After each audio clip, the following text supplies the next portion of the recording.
Sandy, Utah. Okay, the first item on the agenda is board roundtable. And we are going to have this until 6 o'clock, so about 40 minutes.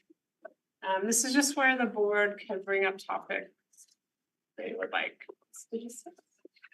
So, who would like to start? Rub things all. This paper you just received is for. Great, thank you. So that's information to refer to later. In case you're wondering what in the heck. And do you want to start? Do you have any burning issues? No. Okay, I know Karen has some items. Karen, would you like to? Yes. Perfect. Number one. I had received, and Nancy had asked me about this, a couple of emails about the length of the new student report, the ICANN student report card in elementary. Elementary, okay. And Nancy asked me if it really was that horrendous, because you never can tell if it's only one person. So I did some investigation, and true, it is horrendous. It really is. And it isn't just the formatting. I didn't have Cindy make copies of these, but I just wanted to show you. Lower grades isn't too bad. This is the new one. They have the life learning skills. You turn it over, then you have all these language arts, and this is K1, 2. So is that a lot more than there used to be? Actually. Stay tuned. Show and tell. Then you have the upper grades. Front's not bad, but then here's the back for upper grades.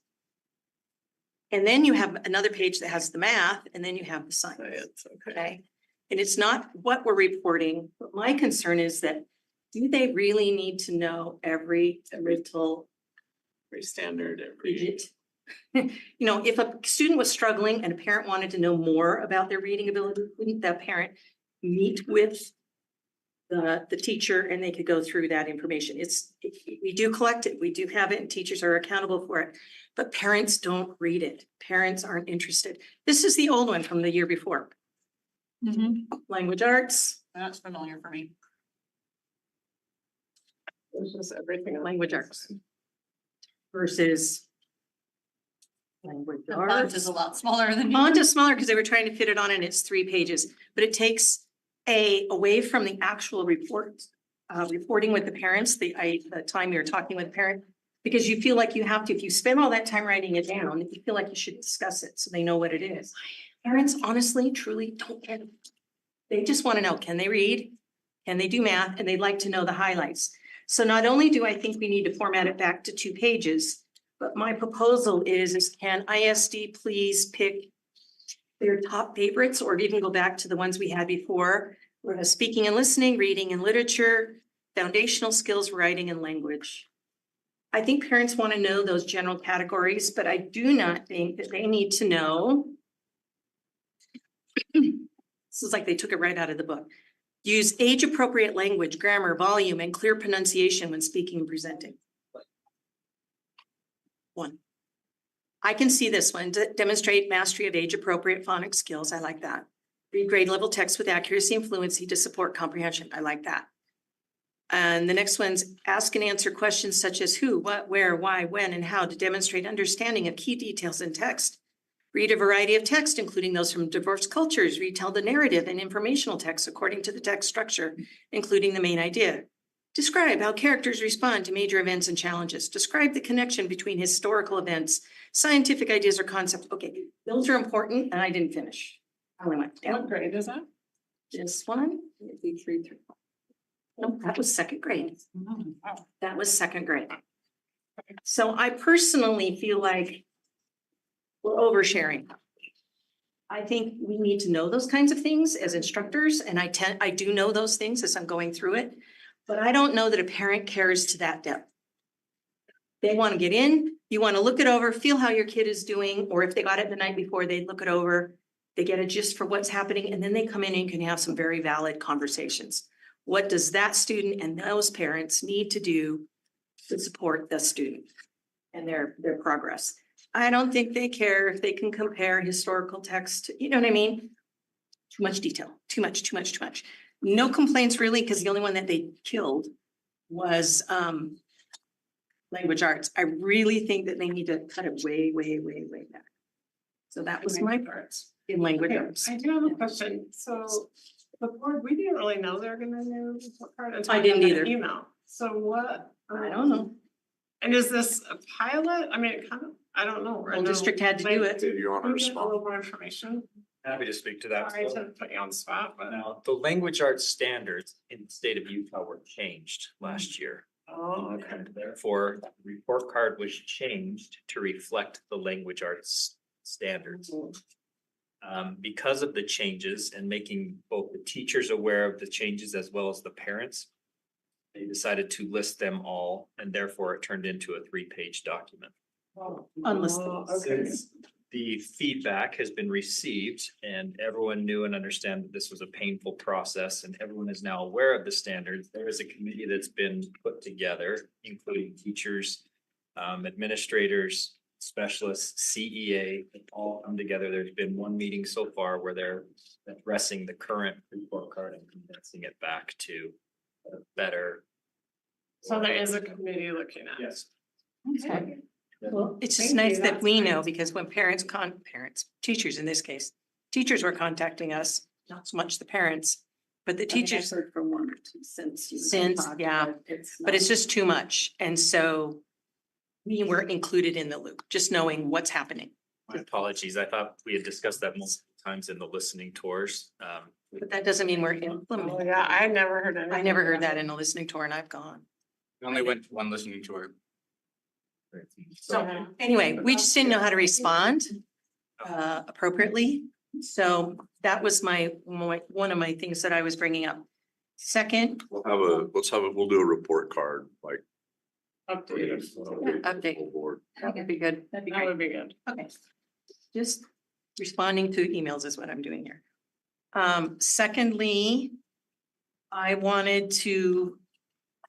haven't finalized this at all, and I just talked very briefly with, okay. We went to the diversity of dignity and inclusion. I can't remember its title. Leadership, that's what I was gonna say. It was really good. Because they got in trouble for discriminating against a student. And the feds came down heavy. Anyway, and they invited us up for the process of understanding what they have gone through and what their thinking is and where they're at now. And they felt like it was a very positive experience overall. Painful but positive. And they wanted to share with the other districts so we all don't have to suffer the same consequences. That's good. In one of that, they shared, one of the groups I went to, and I reported on our forum. Culture and climate. Is that the one I did first, culture and climate? Anyway, it was talking about, they created student councils a little differently than we do. And they had them at middle school and high school levels, and they had all the details are in my notes, but they moved them. They had an application process. The principal actually had to let the parents know, get permission from the parents for them to be on this because it was a multicultural committee, and culture isn't race. Culture is the climate of learning. We're not using the race word we, they aren't using the race word, neither should we. Climate is how safe they feel, how included they feel, how engaged they are. Oh, it was anyway. So I wondered, to boil it way down, and I can give more detailed information, I can write it up and give it to you, but I talked about having, instead of us coming up for questions for our SAC, our Student Advisory Council Committee, that we set up a process where their concerns come to us and we hear how they solved it. We're mostly just a listening board. We can bring things up ourselves because it is a council and not just a report, check in and report. But what they did is they had requirements of each of the student councils in their schools. They required one to address issues as they came up in their school. So if there's a problem with bullying, they had the kids figure out, what are we going to do about bullying? With principal support, the members of the council met together and did that, and they call them MACs, Multicultural Advisory Committee. We call them MACs, and their ultimate district one was a SAC. student advisory like we do. And I really love the fact that the responsibility wasn't coming from on top, it came from the schools themselves. What are the issues you're having where kids aren't feeling like they belong? Where don't they feel safe? Where do they feel like they're being discriminated on and so on? And they had a process, and I can get definitely detailed information if you'd like from Davis about this. Where they set up the student councils in the schools differently, and then then they could move some of those students if they were interested from the middle school to the high school, so there's continuity. It built leadership, ownership, and trust. Because then the students felt like something was going to happen with the problems that they had, because they were involved in that. So first they had to work on the culture and teaching first. The first year is teaching the school what our culture is. What's my school culture? And all that. And then the second year, or the second thing they had to do is they all had to do a cultural night. Cultural meaning the environment, not race. So this is not replacing Latinos in Action or any other ethnic group that we happen to have. It's a different focus. And they said, as long as you include parents and the PTA and those kinds of people into some of these activities, then they all become part of the process. And then they would report at SAC to us. They would send representatives. Anyway, it was a chain of command, so they didn't have to create everything. So I know it's they've done it now this is going on to their third year. And they had it go pretty well last year. I'd like to investigate or go further into information and finding out how we could get our students generating topics for discussion and instead of us Around. questions and So comments. each school, each middle school, each high school has one of They did 7 through 12. committees. Because they don't do 6. And I don't know if I would do. Can I 6. piggyback on that? They Sure. actually said that most of their reported incidents that they had to investigate. Yes, and that's why they started Yeah. this process in middle school Interesting. and then moved it up. So even if we just started it like that, where the middle schools are working on a MAC if we want, or whatever name we come up with, but Yeah. that's fine. Then they could report to the SAC, our SAC members, and then or they could just talk about the high school version, but I would really like it to be bottom up rather than top down. Yeah. And the third and last thing I wanted to bring up. Before you change that topic, Okay, stay on my topic. that one.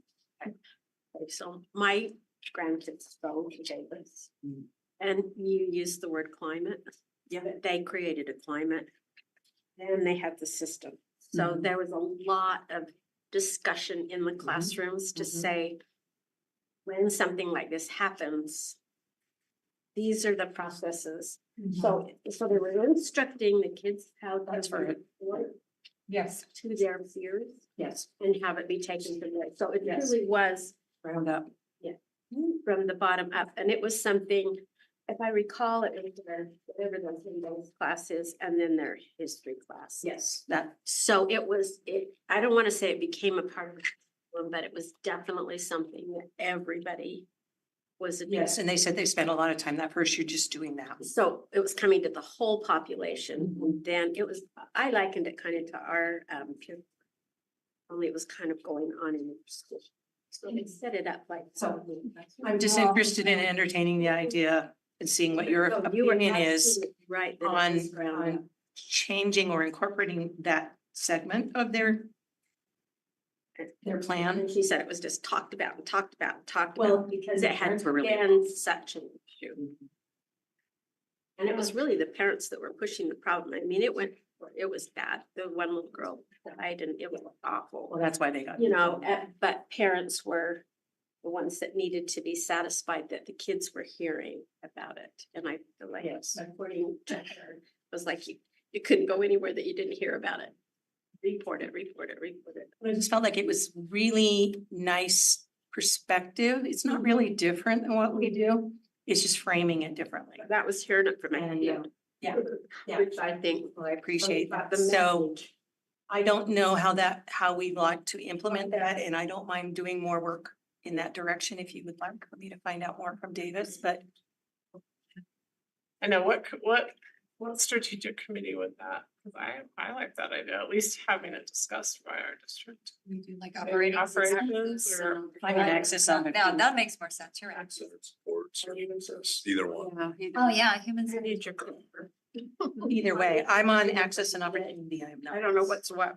That's an opportunity, seems like it would be a. You're on human centered. That's a really good fit. No, you're not. No, you're not. Okay, But maybe she's on access and opportunities. But I feel like you guys have a lot on your plate. Can you take that on? Okay, that's great. Thank you, Karen. I'd be Nancy happy. had a question. Well, I just kind of some follow-up on that. I like the idea of having the student advisory council be more, they direct the conversation a lot, initiate and direct it. So my question though, along those lines, I know this last year we had, our consultant Sunlight Words worked a lot with some of our student leaders in our high school. And I think they did do a lot of training and discussion about this idea of belonging and climate and culture and things like that. So I'm just wondering if we could take some of those highlights that they've put together for us and figure out a way of distributing it out to the general student bodies as well, with a plan for kind of like what you were describing, Chris, but a plan for then, because I think every one of our secondary schools have a student council already organized. They do it different ways, and I think our high school principals have, besides the elected SBO type officers, I think they do have a different I think so too. way of accessing a representative voice of students. So maybe we could have the administration figure out a good way to kind of Bridge that. get from the grassroots to the student advisory board, student advisory council to our discussions. Do the rest of the board, do you guys like that idea? Yeah, Yeah. again, Okay, from her let's talk about- perspective, she was a junior high school student. So a lot of it was like the picking on each other was going on, and then it got more magnified, but the kids were still immature and they didn't know where to report it. So who did they tell? Parents, but then when it came before the next group, it was like, you deserved it, this is what happened. And they kind of teased out what was more critical. And they did it on their own. So then when it rose to another level, as you mentioned, that it was mostly middle school, and that was the problem, but then it kept going, it kept getting worse and The worse. same worse. relationships continue. Yeah, they did. And And it's then really they hard to kept break. getting worse because they were older, and then it got really bad. But- Okay, Karen, you've been over your time. Yeah. I will, can you go quickly with number Yeah, three? But number Amanda three has- is just- Amanda has something to say. Yeah, it's.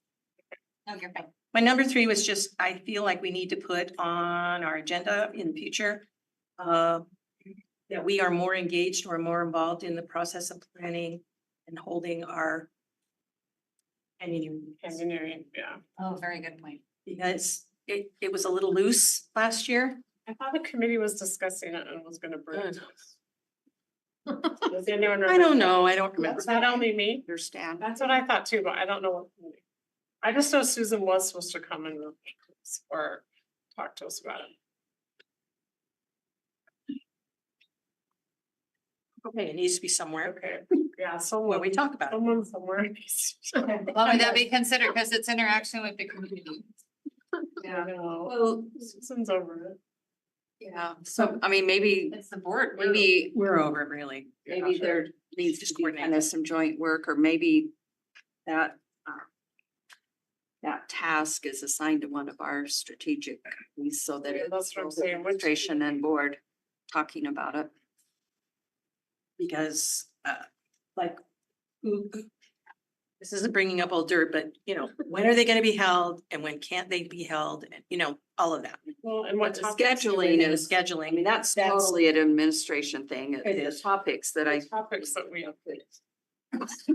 also think the administration can recommend topics. School. Oh, absolutely. I'm not saying it's not doing well. It's mostly just been held with leadership, hasn't it? Or have we had it in committee? I don't think, yeah. No. I think it Hasn't was been just in a leadership. committee. It hasn't Maybe been it in- needs to be, unless you want more leadership to be over it. I mean, what do you guys want? Can't remember. Talk about it a lot, but I don't know what they're. I personally think one of our four strategic committees I would think be a better place because that's already a good blend of board and. Yeah. And then when things are planned for the year, then it can, the whole board can just be notified what's going on and. could- What strategic, But, yeah. What strategic plan committees is Susan on? Because Susan is the one. Operations. Operations, That's a good place for it, honestly. okay. Operations, you're getting that. And a lot of, I think, is the board being more in the loop of what's being planned. Well, yeah. That's it. You can do better. Sorry, I did three because you didn't have any. No, that's great. Okay, Amanda, do you have anything? Yeah, I'm just gonna piggyback partially on what Karen was talking about. So the Davis presentations were amazing on Thursday, and I have to give a shout out to Rick for getting so much of our staff there. I He did. was so grateful that we had so many people and from so many different departments there hearing what they had to say. I learned so much, and it wasn't, yeah, Kirsten, you were there too? I'm trying to remember. The safety conference. We had, oh yeah, that's right. There was a lot going on that day, but it's not just Davis's experience with the Department of Justice. They also kind of brought up tactfully, the fact that Alpine School District and Park City School Districts have also dealt with, the Office of Civil Rights complaints in their districts and what they've learned from it. And so one of the biggest takeaways I had in there, or a lot, is that, like, when Karen was talking about the kids and how do you file a complaint? They have streamlined it with actual technology in the district for everything to be logged and kept track of. Like they have a QR code that all of the kids are given access to, and they can pull up the QR code and immediately it populates something that they can put information in, and it goes straight into the district office. Parents can utilize the same QR code. There is a program called Guardian that does this sort of thing, but they actually created their own. Davis did their own to interface with their SIS system, and it was a big investment. But Guardian is being used by, I think, 3 or 4 school districts now, Park City, after their OCR decided that it was going to be important for them. But even like Cash is using it, some of the smaller districts, and it keeps track of all of that. And same thing if there's ever an issue that comes up, personnel like teachers, coaches, whatever, it also has the same capacity to do that and hold it all into a same database together. There were certain things, and I know we're going to be talking about some of the policies that kind of relate to this later, but one of my big takeaways was that we have to separate out the term harassment versus bullying. They are handled very differently legally, and when it comes to reporting something, it's important that all of our staff from the top down understand the distinction between those two terms. And like for instance, or even profanity, when I sat through the legal discussion, they talked about how the Department of Justice was adamant about the fact that things like the N-word or other derogatory slurs should never be categorized as profanity. That is harassment. And the difference is that harassment goes to influencing negatively a culture in a school and in a community. And so in order to be able to pull up data on schools and school communities and students, it's important to be able to document that accurately. And they said that has been enormously helpful for them to know how to address what's happening in particular areas of their district and how to address it. So anyway, I have been talking about wanting to have some sort of a documentation system for a while. And I became that much more convinced after sitting and listening what they had to say. And they made it very clear. They said, if you ever have the DOJ or the OCR call and ask to meet with you, if you have the data ready, you're going to be in a much better position. And they said, we can give you an idea of what that data looks like and what you need to collect. So anyway, that That was my big thing of what I would really, really like to see. Their system's called Encore. Yeah, there's this encore. Yeah. And their biggest thing that the overriding thing is that there has been a huge amount of trust between employees, their leader, their principals, parents, students.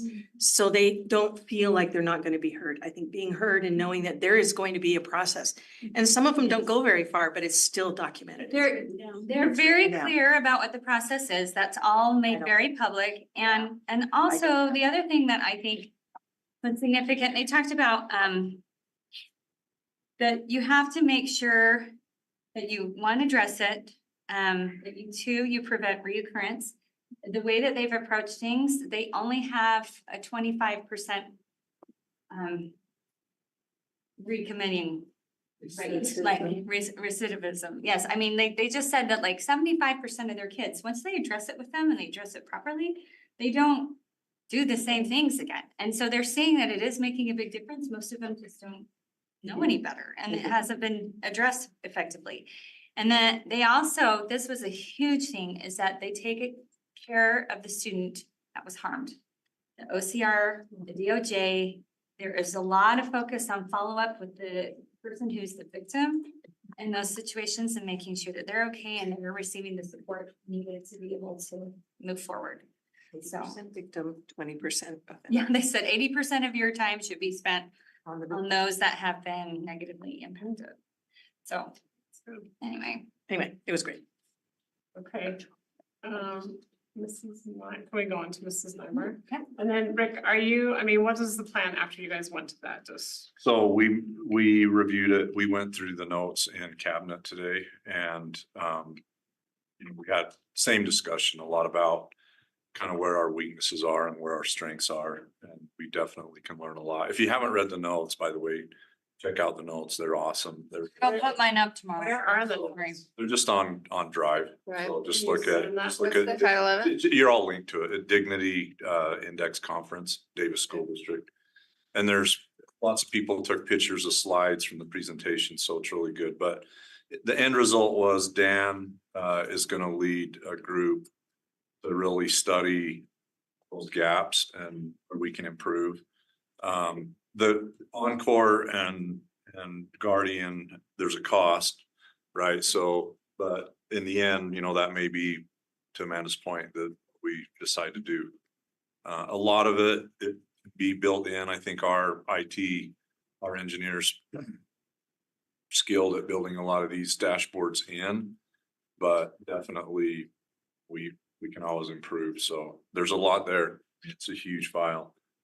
Yeah, and I'm grateful for Davis. I mean, we're the ones that asked first, so McKay said he thought there was maybe 7 or 8 districts that attended, so that was really great. Thank you. Thanks for doing that. Yeah. Okay, that sounds good. So I think we'll circle back once we kind of pull that together, circle back with a full, with the board about how we can plan to improve. Okay, Mrs. Nyberg? My thanks for round three. Uh-huh. Okay, so the first thing I have is really, when I say this, I'm not trying to reduce the work, the great quality of work or amount of work that has happened in high quality learning, but in our high quality learning committee, I really appreciate everything that we've done and how much work has gone into that. But at the same time, I do feel in the strategic plan, we spell out pretty clearly that we want personalized learning opportunities and that whether it's special ed or 504s or advanced learners, that we're creating pathways for every learner. And meanwhile, since we have adopted that strategic plan, our offerings for honors is going down and down and down. A lot of our middle schools are no longer offering honors. It started with 6th grade. This year now it's 7th grade. And this is a huge impact with parents. Parents are really not happy about that. And, and I know, there's some thought process that, we're categorizing kids and, and we're worried about some things, but still, I think because we adopted that strategic plan, right? It's the mind and will of the district and the strategic plan after all those sessions we did with everyone, that we try our best to challenge learners in our classrooms. And I think when we have the Utah Fits All Scholarship knocking at the door, it's very important that we do not lose sight of that, because parents will look elsewhere if they do not feel like their kids have the learning opportunities they should have. So I feel like we're going in the opposite direction of what we should be, having adopted the strategic plan. Well, I would like to talk about that in high quality. Like, I mean, that's a topic for us to talk about. It is. We haven't. But really how do talked we- about it. We haven't, and how do we safeguard that? Because, but how do we safeguard that? Because, remember when we went to that last conference, there are some committees in other districts where board members actually chair the committee and help with the agenda. And I know we get asked for input, but it almost feels like sometimes it's hard to help steer the direction of the work the committee's doing when we aren't necessarily involved in setting the agendas. I think we can request that to be on the agenda. We can request anything to be on the agenda for the committees we're on. I think it's been. I just interject, we've discussed it in access and opportunity a lot. Good. So I think there's been a lot of work done on it that not, First of the year. first of the year, kind of end of last year. Mm. So we can put together, I mean, it was reported in one of the committee reports, been like November-ish or something last year. That sounds about right. The Yeah, problem we right. ran into is But- that there's no but- course. So On our I guess is what I'm saying is if you want to switch that conversation to high quality learning, there's already been a lot of discussion, at least as far as for middle schools. So then my follow-up would be, okay, there's a lot of discussion, but then where's the action? Why are we going in the opposite direction? Well, and so I would have to kind of go back and look at my notes from some of those committee meetings, but I know whatever we discussed was brought forward in the report to It the was, board. but then what kind of drastically changed our direction? was The huge newcomers that changed, it shut everything else down and we had to deal with them. Huge one. Number of incomers, newcomers. What do you? Well, I think too, it's there's a, Like it. so just calling this out, how I see it, there's a philosophical divide on this That's right. issue. Mhm. So I'm not indicting either one, right? The reports that we had in access and opportunity, and I think we talked a little bit about it in HQL, is that there are many enrichment opportunities for kids. Are there course titles that say honors? Probably less. So, I think it's a fair debate, right? For a lot of parents and for students. Name of the course carries a lot of weight. Now, a lot of educators would say, well, that's great that that's in the course title, but all that is a repeat of the same course that they could take otherwise, right? So I agree, like, I think it can be a yes and it can be both. And I think our middle schools, I mean, I don't think any middle school people are here to, I mean, I think they really have given it credence. There are limitations and, there are people out there that would say, is that really middle school philosophy, right? Is that when you're talking about teaming and trying to work on early adolescence versus are we trying to make it early high school? So there is a divide there, right? I mean, we just have to call it out for what it is. We do. And then talk about that. I think we can improve and expand on course offerings, to your point, Holly, at the same time. Really try and balance that with what middle school development's about. Yeah, yes, thank you. And the agenda actually had a huge veer off because when Wendy Dow was here and was the chair of the Access and Opportunities, she had presented these pre-AP we were looking at. School AP. Middle school AP and a few other things where it was looking like we were going in this direction. And then she left our district and then it was back here. And the enrichment, I appreciate that. But we need to have further discussion about that because, the enrichment activities at the end of a lesson plan is extra homework for kids. It's different. It's nothing like actually having a dedicated, deeper educational experience. And we have neighboring districts that not only have the kids test in, like a real test in to do the honors course, but actually have a real honors course. And so in middle school, and if middle school isn't to prep kids for high school and their AP classes and things like that, there is a, and I know that we have rigor, but anyways, it's something that we just, we have to recognize there is a philosophical divide, but also, are we not a business and should we not listen to our patrons? And if our patrons do not want to come here anymore because we are not offering what they want, there is a problem, regardless of philosophical divide. Okay, Mrs. Oak. So to Holly's point, I do know that it did come before the board. I think when there was a report for access and opportunity, and both Holly and I commented on this, that this is a concern. While we're on the subject of enrichment, this is actually, I'm gonna be honest, it's a pet peeve of mine. Enrichment is not the same. And for as much as we like to say like a STEAM night is somehow on parity with actually learning STEAM in the classroom, it ain't. It doesn't come anywhere close. And so, I mean, we can say things and put on a list and be like, we have this really nice thing that they do once a year. That is not the same. And so I think we just need to be really clear about that. I love that those opportunities are there, but if we're really going to prepare these kids for what's coming with their critical thinking skills, their ability to be creative, all of that stuff, it has to be integrated within the curriculum, within what they're actually learning in class. So I strongly agree, actually. So. I agree too, actually. I mean, I understand the philosophical, I do, I understand the debate, but Holly, your point, like, parents are our customers. If they're leaving, if that's what they want, I think we gotta figure it out. Well, I know parents who have left a Granite School District I know. because of middle school honors offering. They offer not just ELA and math, but also science and social studies. And I have parents in my area that they go over to Alpine because Alpine does too. That they're close on that South Mountain area, so they just go over to Alpine because they're like, there aren't even honors classes at Draper Park. So it's a problem. Okay. Nancy, did you have a hand? No. But also our time is up. Holly, do you have another topic? 2 more topics. So can I just get direction that, I mean, I'm all in if that's, we can move that needle.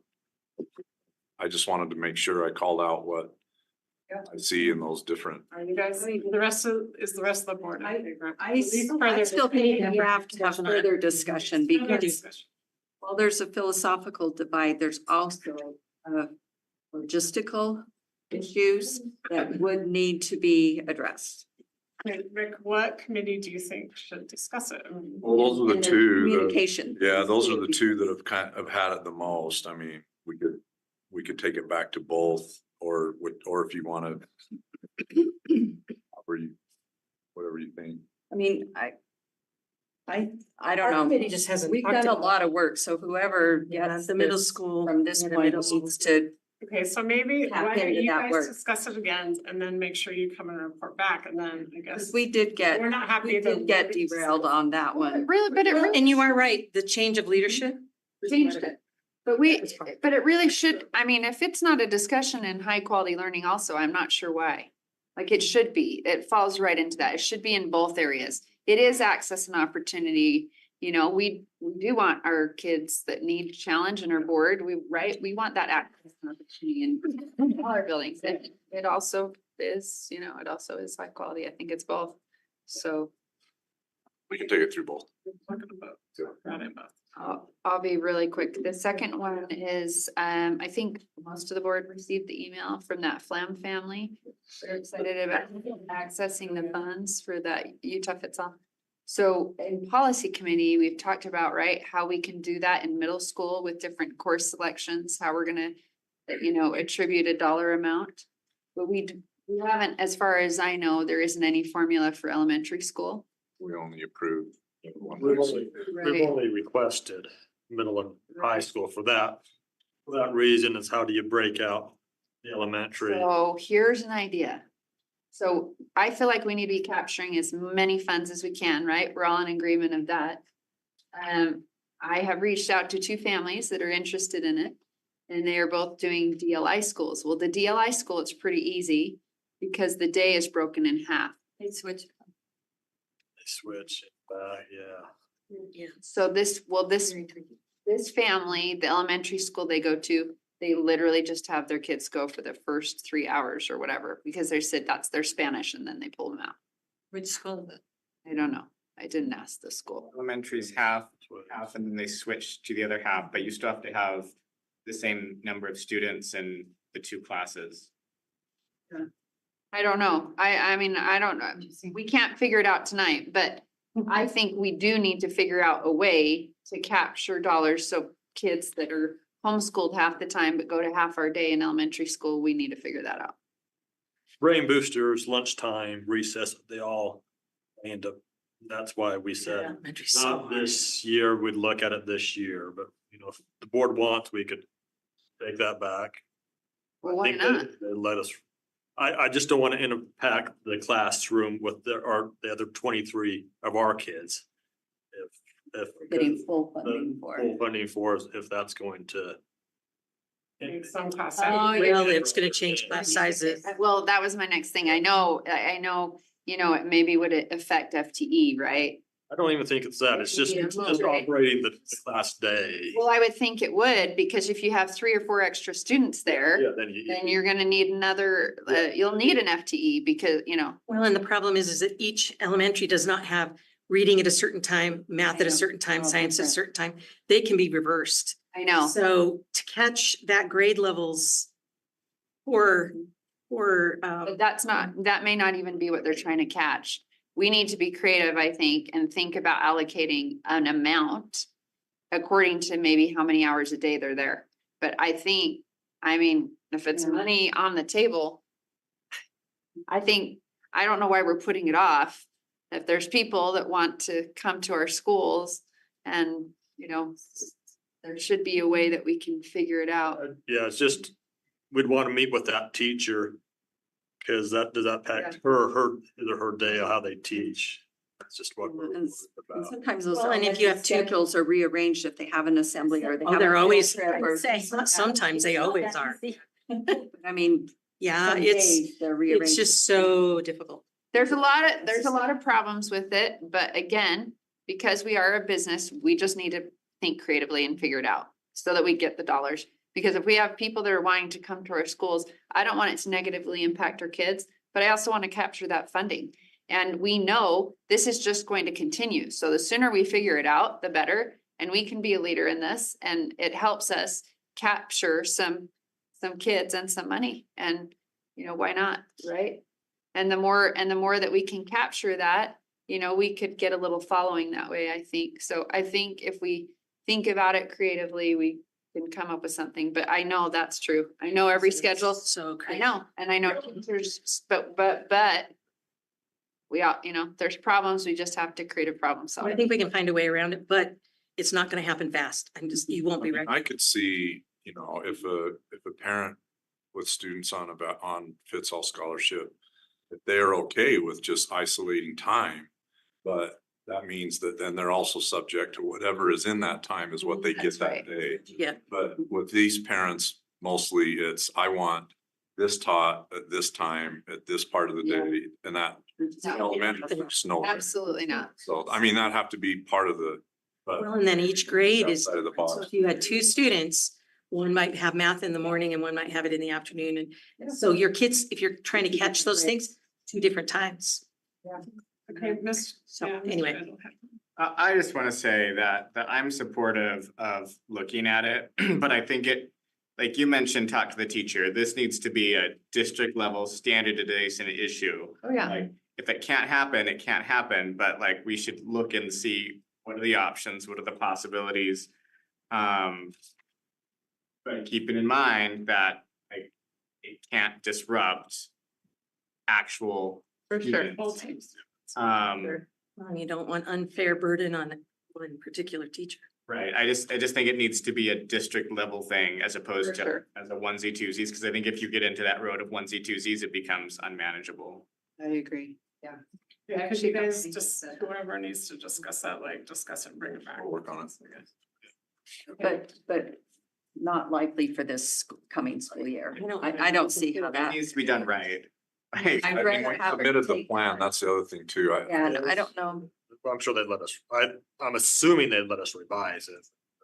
I but wouldn't, we've already done registration, we've assigned, yeah, It's pretty disruptive. yeah. yeah, Like, if you're gonna do it, we need to do it right, otherwise it's gonna be bad, I think. Create a hierarchy of needs I think we need to bring in that fit. Alice and Sally first and foremost, Maybe have a and then a few. few principals that they Sure. meet with and come up with a plan. Yeah, I we know, don't want them to be the chosen ones, you know what I mean, where they get catered. and a starting place for that might be during that COVID year where we had some families doing a hybrid and parent-led and things like that. That That was might so- give some foundational structure to the discussion. We could, I mean, why couldn't we just pilot and say, okay, we're gonna allow 15 permits this year and we're gonna try it like this and explain to the parents, if you come at this section of time, there's, you know, it will be the teacher's schedule and we know this is gonna be a lot about social immersion and whatever, blah, blah, blah. But I mean, wouldn't we rather get paid for half-time 15 students this year in a pilot program than none? Well, we haven't done our elementary schedule, I mean, it's kind of late Alone. June, you guys. you know what I mean? I'd kind of like to let our elementary planning time schedules settle first, because they don't know if they can accommodate them or not until, That is why we kind of wanted to. you don't move want it, two because of changes the at the big same time. change. I hate it. We'll explore it. Yeah. You guys, Or I am now. even pilot with one family, Most guys do that. with 2 kids. No. Pilot it with 2 kids. Holly, if you have one more talk, but you got 1 minute, but also Chris hasn't. Oh, I don't have any. Oh, I have a little one. my last thing is actually FTE. Just in general, I think we at the elementary school level, just the concern of the larger classrooms at the top grades and the smaller at the lower because of our, you know, our youth population pool drying up. And so, you know, for the last 3 years, I know one of my schools, I know one of Nancy's schools, when I talked to Julie Moots, that's her biggest concern every year is planning and trying to figure out that and not having enough FTE. And so, So it's Have it's the in the buffer. budget, it's in the budget, but we're adding a lot more FTE, so. right, but It's an- What do you say under your breath there? Leon? yeah, let's hear it. Let's have everyone. Well, we always had 30. And last week, 2 weeks ago, we talked We about took it. some away from high school. We took away that we'd add 4. Yeah, there's 34. So now that being said, we were down to 2, you add the 4 in. One of those, half of those is for the Draper Park ACC. So, you know, technically there's 5.5. We'll meet with the schools and try to do the best equitable way. That being said, as we said last time, we're not gonna solve all Yeah, we're not. the issues. We're gonna try to, you know, obviously be targeted and address those that we feel are a little bit highest need. I think it would be nice if we could have like a 5-year plan to address it. Yes, that's exactly what I'm wanting. I know we just approved that, but I Like think we that. need to be proactive about what's gonna happen in the next 5 years. Leon's gonna start minting some money. We can't tell on it. Federal government, why can't we? Tree seeds is growing. Okay, I like that idea. Okay, Nancy, do you have some? I just have one idea that probably goes along in the same category as the Karen's ideas with Student Advisory Council. And I know I brought it up when we reported from NSBA, but this idea of a student summit, which is a 1-day seminar kind of a thing with outside presenters and our internal presenter, you know, whoever, but it's all planned by the Student Advisory Council, the district student. So I think that's just another way of maybe Mhm. capstoning the experience and a way of having them drive their work I like every that. year, things like that. So I would like to, as we kind of make plans for this upcoming year with Student Advisory Council, maybe consider doing, they call it a student summit, we can call it whatever, but. They did but it's something a one-day similar thing to, And, you know, for all the high school students, and they it's do theirs twice a year. planned and executed by the Student Advisory Council. That's great. We could do both. That sounds Versions, great. variations. So I do want to ask you, both, if you, do you guys want to do, try to do these board roundtables more often? Like twice a year or once a quarter even? What do you guys think? That's pretty tight, but let's I try don't know. twice. And I know we, guys, we are gonna have another one Winter and summer. 3 times a year. 3 times a year. That's a That's good a good idea. one. I mean, if it's just for an hour, Spring, hour and winter, a half, is that's, Love it. that what you just said? Yes. Spring. Fall, I winter. think fall, winter and summer. Winter, Good idea. winter, summer. I think that's a good idea, because Or sometimes. just an hour and a we half or have so. Little things that we want to bring up, and then we forget. Love it. Okay, okay, thank you, board. If no one has a- Well, it's No, it's not start time, so. Okay, thank you, everyone. Those were great ideas and good discussion. So our next item on the agenda is item B, policy update, and I will turn the time over to Mr. Jeff Christensen, legal counsel assistant. Director. Thank you, President Schill. Every time I come now, I'm trying to have a joke. So fun. You. Leon was just talking about counterfeiters. And so these two gentlemen went, you know, and they'd had a bunch of bills made. So they went to a shop and they were like, all right, we've got all these extra $15 bills. What are we gonna do? Well, if we go into a small town, we can get change for them. So they went up to the register. I'm sure we can do this. Can you make change for 15? Great. And the guy at the register said, yeah, how would you like that? 3, 6, 7s and 9s. So. Well, all right, now to the policy update. Oh, gosh.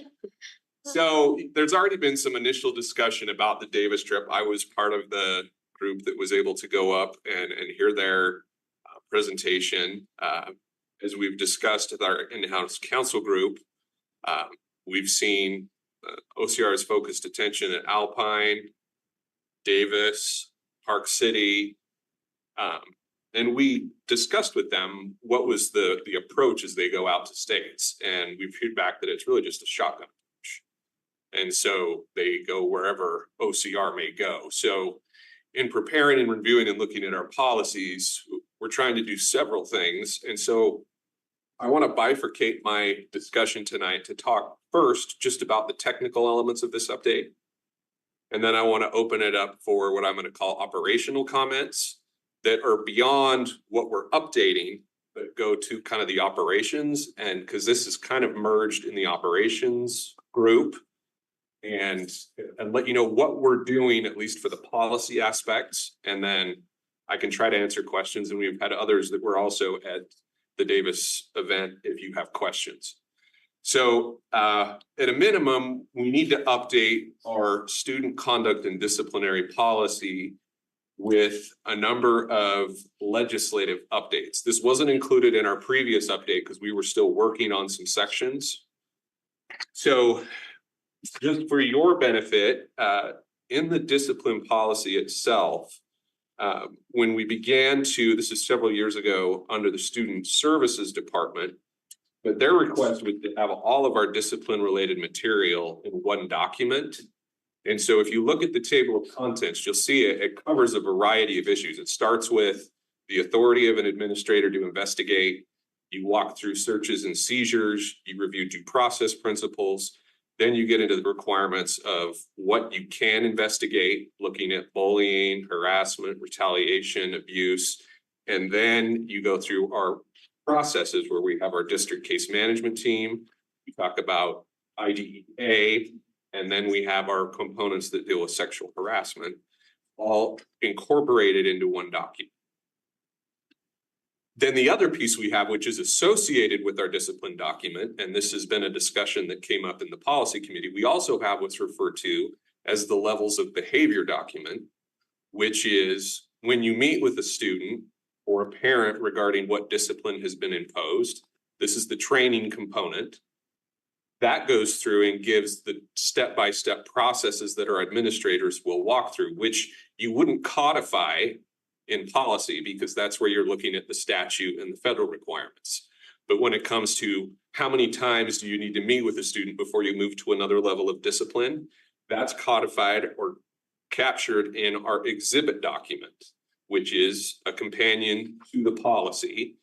And so that document is, as soon as we approve the statutory components, that will be revised. And let me give you an example. So in our policy update, where I've listed sexual misconduct, the third bullet down, the state legislature, in writing what students may be suspended for, edited that statute and put in the term sexual misconduct, referring to the code in 53G, but also did a cross-reference into our criminal code. And so as we look at the updates by statute, there's some elements of the statutory components we have to add. But then in our levels of behavior document, when we meet with a student, let's say a student, for instance, is walking down the hallway and may engage with another student inappropriately, which would fall under potentially our sexual harassment issues, that has to be properly coded. And so that would fall under our discipline and our levels of behavior document. So I'm seeing some confused looks. Am I lost you already? So let me just give you an example.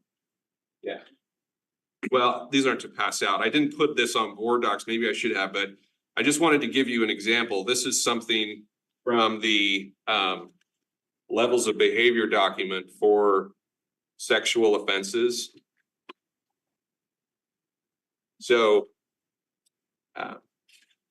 sexual offenses can be a level 3, a level 4, or a level 5 in our levels of behavior document. So in our policy, we'll define what we have as like sexual battery, or we'll have sexual harassment. But then when we get into the discussion with the student, then it will be, all right, if there's a level 3 offense, what did the student do? Did they walk down the hallway and slap another student and it was a one-time offense? Will that fall under a level 3, a level 4, a level 5? And that's elements that we haven't codified in our policy, but we've allowed that we have the statutory discussion with what is required, which we may or shall suspend. And then we work with administrators on how they can then work with the students when those issues come forward. So in the discipline policy to be brought forward, I'm bringing the statutory components that have to be updated because they're included in the most recent bills that were brought forward by the legislature. Then, once the policy is approved, then our student services team will go back and look to determine what, if anything, in our level of behavior document needs to be modified. And then both of those will be available to the public when in terms of our student discipline policy, which also adheres to what we talked about when we were at Davis, where we're talking about appropriate coding. So each one of these offenses will then have a code. So when we engage in discipline, it will be clear, all right, this is the policy violation. We have the legal reference that says, all right, this is where it's based in statute. Then we have our levels of behavior document that addresses how we're addressing it, how that progresses for a student, because we're an educational institution. We don't immediately go from what's been referred to as a prison or pipeline, pipeline to prison, right? We have a positive behavior intervention plan and school plans for discipline across the district. So in terms of updating our discipline policy, there were several statutes that came through in this last legislative session that need to be updated. And I've listed those here. So the first one refers to an action plan. And this refers specifically to discipline related to bullying, retaliation, harassment, and abusive conduct. And so the state is now requiring that you have a plan when you have a bullying or harassment incident, that you create a plan where you communicate with both parents, then you lay out supportive measures to both parties, and then you track that with those incidents. And so in our definitions for action plan, we've included the requirements. If you were to look at our the policy document, the red line, we've added where the action plan will fit. So it's to address bullying, cyberbullying, hazing, and retaliation. That was not previously part of our policy, so that's been updated. And then if that were to occur, we would track that action plan on our dashboard and then address the components that would occur with respect to those incidents. Another issue that needs to be updated is the reintegration plan. And this means when you have a student that's been arrested, charged, or adjudicated in the juvenile court, and they continue to seek their education, we'll get a notice from the juvenile court system, and we'll have an integration plan when our DCMT would meet with the student and determine how best to proceed forward with their education. And that is included now as part of our definitions, the reintegration plan. That was another bill that came forward at the legislative session. I addressed sexual misconduct. That's where it referred out to criminal code for sexual battery and the other sexual offenses in the criminal code. So this would be where like a sexual assault or sexual battery. So that's now been included, and the definition is included for sexual misconduct. Threats against schools. This is where, again, they have codified in our criminal code where if someone brings a threat against a school or even a false threat, both, as you can see in the next one, a false report can bring criminal action, or you do a threat against the school and it meets the criteria under the criminal code. Those also are now updated and included in our district policy. And then the last one is prohibition of discrimination and harassment. And this came part of our HB 64. So you have a prohibition for discrimination and harassment in the language of our discipline policy. A couple of other updates.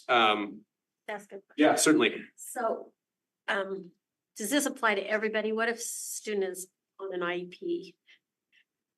Yes, it would apply to all students. So, And then for students on an IEP, we have a section in the discipline policy that addresses specifically how we handle that. And unless, when we have a student that's on an IEP, if there's a discipline incident, there's usually a manifestation determination, determine whether or not their behavior was consistent with their disability.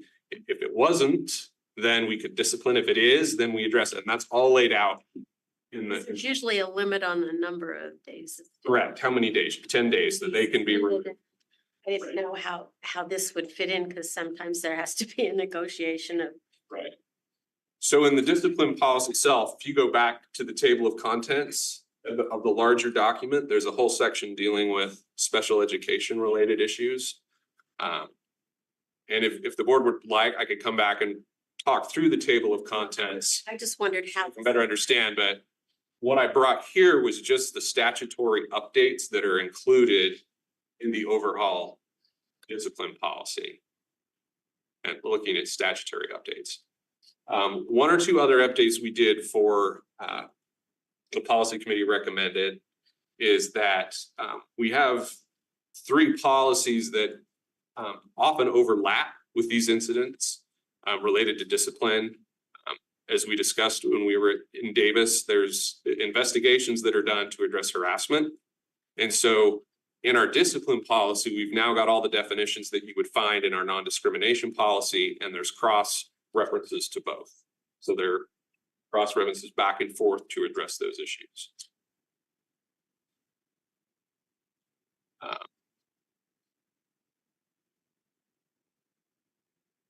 Any technical questions about the student conduct and disciplinary process? And then I have a couple of operational comments. Any questions on these updates? Questions? Okay, let's wait till the end of. Wait till the end, okay. So just, I guess, another side note is in the discipline policy itself, there were a couple of recommendations from the operations committee about law enforcement and district investigations simultaneously moving forward.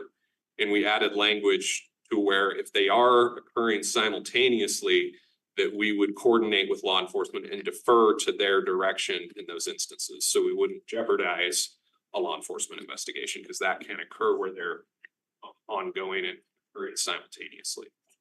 Jeff? Yeah. And I mean, that was just while a police investigation, law enforcement investigation is active. As soon as it's concluded, then Then we would district can do our own. complete So our, it's not like we're just completely turning everything over to law enforcement. correct. Let's talk about, so the first two policies in the student section, the first one is non-discrimination. And the next is discipline. So the reason there are two numbers here is our non-discrimination policy is both in our employee section and also in our student section addressing issues of non-discrimination or discrimination and harassment. In reviewing this policy, we looked at the Park City School District report back from OCR. We reviewed the Davis School District findings and also Davis School District's updates to their non-discrimination policy. And we made some revisions and recommendations to their policy based on that feedback. So the first element is we reorganized this board policy statement to differentiate it from other policies. If you look at it, we had some initial broad language introducing the concept of non-discrimination and then listing a couple of components, and then we gave the non-discrimination statement. We moved the statement front and center, primarily at the recommendation of what these other two school districts have received from OCR. So we have our discrimination statement right at the beginning. We updated the federal requirements for equal access for youth groups. In our definition of harassment, we looked at Davis's example where in order to capture, I think, more behavior and not let things fall through, they created a totality of the circumstances list of things that may fit within the ambit of harassment. And so we've incorporated that into our definition so that as you're reviewing what may be considered harassment, that is complete. So that may address additional behavior that is included in that harassment definition, primarily looking at we were trying to capture issues that might deal with hate speech, graffiti, just a variety of other things that may fall within that arena. Then we've added the new definitions that have been added to the discipline process. So for whatever reason you're in the non-discrimination policy, those definitions, you wouldn't have to go over to discipline to collect those back if you were addressing sexual related issues. As you may or may not be aware, the Title IX regulations that were promulgated by the Biden administration are set to be implemented August 1st. So we've added the definitions that would be applicable, recognizing that we're in a state where between now and August 1st, there may be potential injunctions. We've seen just in the last day or two, some other states in the country have already, injunctions have been issued in the Southeast. And so we'll wait to see on our Title IX requirements. And that's also part of the, at least was identified on the agenda for the governor's, or at least the special legislative session. So we'll see if anything comes out of that. And then at the end of the non-discrimination policy, we've added a review panel for review of investigations regarding discrimination and harassment. And in doing so, we looked at the Office of Equal Opportunity from Davis and their non-discrimination policy and mirrored their process.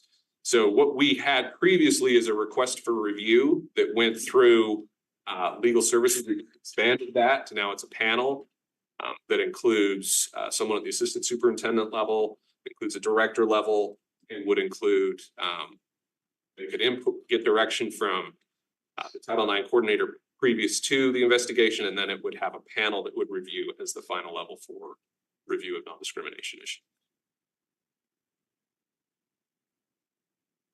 Yeah, so that's the panel. And then in the event they're in the process of an investigation related to non-discrimination issues and employee or student issues are raised, those would be referred out to, let's say there someone brings a complaint of harassment based on student behavior, and we determine that that is in fact factually based and we can verify, then that would be referred to our discipline policy for our district case management team. So from our discrimination policy, we'll refer out to our other policies as well.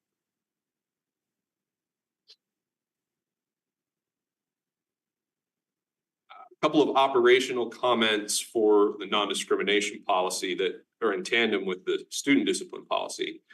In our policy committee, the feedback was raised that parents and the community aren't lawyers and may not understand the way the policy is drafted. So we had a discussion about, could it be drafted in more simple language?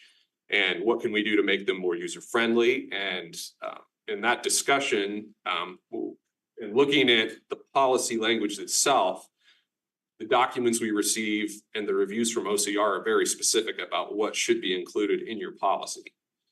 So what some of the ideas, we didn't take action on them, but so you're aware, again, these aren't part of the policies, but issues that could be considered. So we talked about how to communicate better regarding these two policies. There was discussion about having potential reviews at school community councils, or having sections of the policy perhaps moving where the policy manual is located on our website, ways to just help inform the community in ways that if there is confusion about process, that could be addressed. And then the other issue that was raised in our committee was looking back at the communication plan that's already been adopted by communications, where you start with the teacher, then go to the principal, et cetera, and having some language in there about investigations, where it really would start with coming forward at the lowest level, unless it's criminal behavior, and then working through with the principal to address those issues. The other policy in this suite is extracurricular activities and student participation. The primary reason that we brought this policy forward is to address and have in our policy, will we have it in other places in our contracts and in our interactions with employees. We wanted to add a place where we specify what's included as coaches and extracurricular supervisors to act as role models and not engage in unprofessional conduct.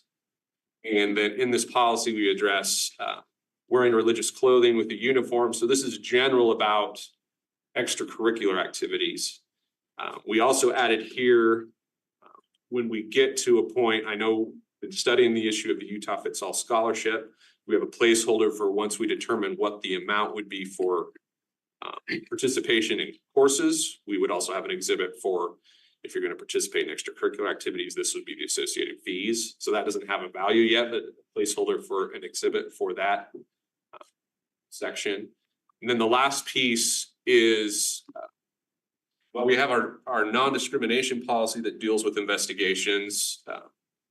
The policy committee thought we should include a formal process, at least codify what's been in practice, how we address complaints that come forward directly related to extracurricular activities. And so this would be where patterned after our grievance policy, the first step would be to informal discussion with the coach, extracurricular supervisor. And then if that doesn't satisfy, then you can communicate with the school administrator informally. And then the third part would be filing an investigation. As it's laid out in the policy, the investigation would be a school investigation conducted by the administrator at the school. They would have ability to consult with administration, whether it's director of high schools or director of middle schools, legal services, if it was a Title IX, they can consult just in help with the investigation. And then the last level of that investigation, if not satisfied, would go to an appeal that would follow the same process we have in our non-discrimination policy. It would again go to a panel that lays out, which would include our assistant superintendent.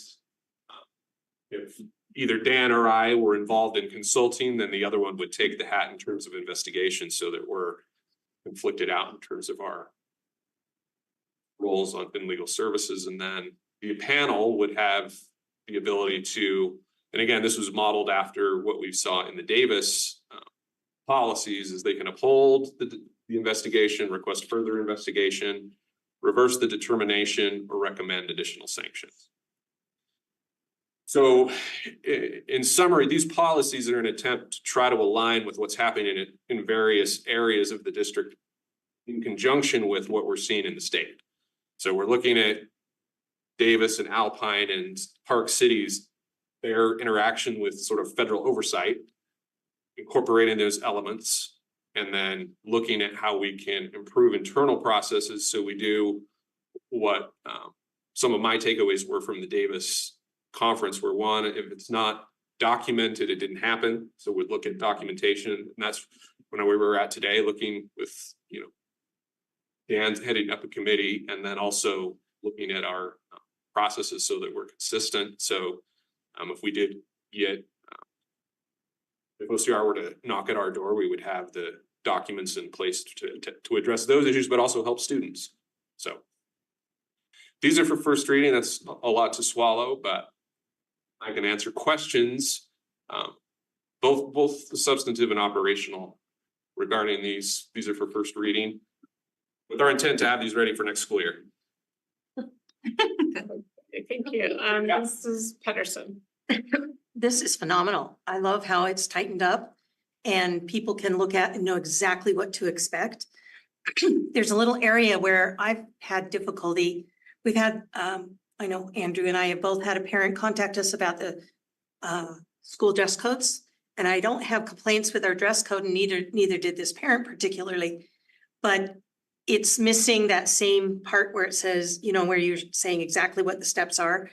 Because it says students who violate dress code provisions may be subject to student discipline, and due process procedures must be followed. Parents don't know what due process procedures are. Yeah, that's true. It is so vague. And she says, so what is that? What is that? Where do I look? Where can I find that? It's not there. It's not. And I think that for those kinds of concerns that parents have, and we refer them to the policy, it needs to have that component. So I don't know if the policy committee needs to deal with this, but I think that there are other areas, because you talked about graduation in great detail, but you don't talk about every day. What do you have to wear to go to school every day? And if they don't, what's the policy? The policy. Because every school does their own thing. And right now, their own thing is, I'm not going to bring it up because I'd rather they were here than not. But that's not the policy. So I think we need to be transparent with parents. If we're going to call a student out for not conforming to our dress code, and lots of students are not, then we need to have a way to say, this is what's going to happen if that happens. That's great feedback. In our, Because it's just, dude, Yeah, we didn't address that. I know you section haven't, at but all. I'm just, Yeah. I saw that because I was looking at the school dress and grooming one, and right above that is the, is that one. Okay, Mrs. Nywer. I really appreciate that feedback. That's actually, we talked about that in policy committee. And that was one of the things that I was really bringing up, is educating parents, right? Like when they call the principal and we have a real allegation, in the principal's mind, they're gonna go right to it. But in the meantime, the parent's just waiting, right? Mhm. Until they get further explanation. And so And I need to know what that waiting is. yes, and sometimes people aren't gonna have the patience to read all the way down the policy, and I think the power is in those exhibits.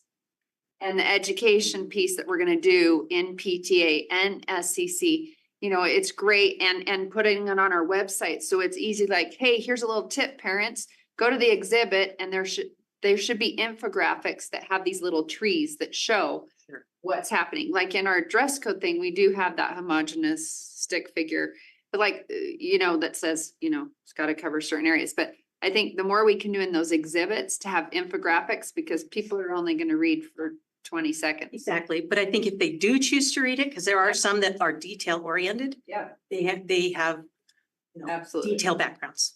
Some people don't care. Some want to know the nitty gritty. And I just feel like we need to, in the policy, either have a link Yep. that refers you to where they can get that information, or we need to say, what is due process? What is the due process in this situation? Yes, and we did spell it out, as you saw, of what exactly is the due process when like a parent calls. You can, Yeah, just we can click do that and with let them do every- the same thing. I mean, Yeah.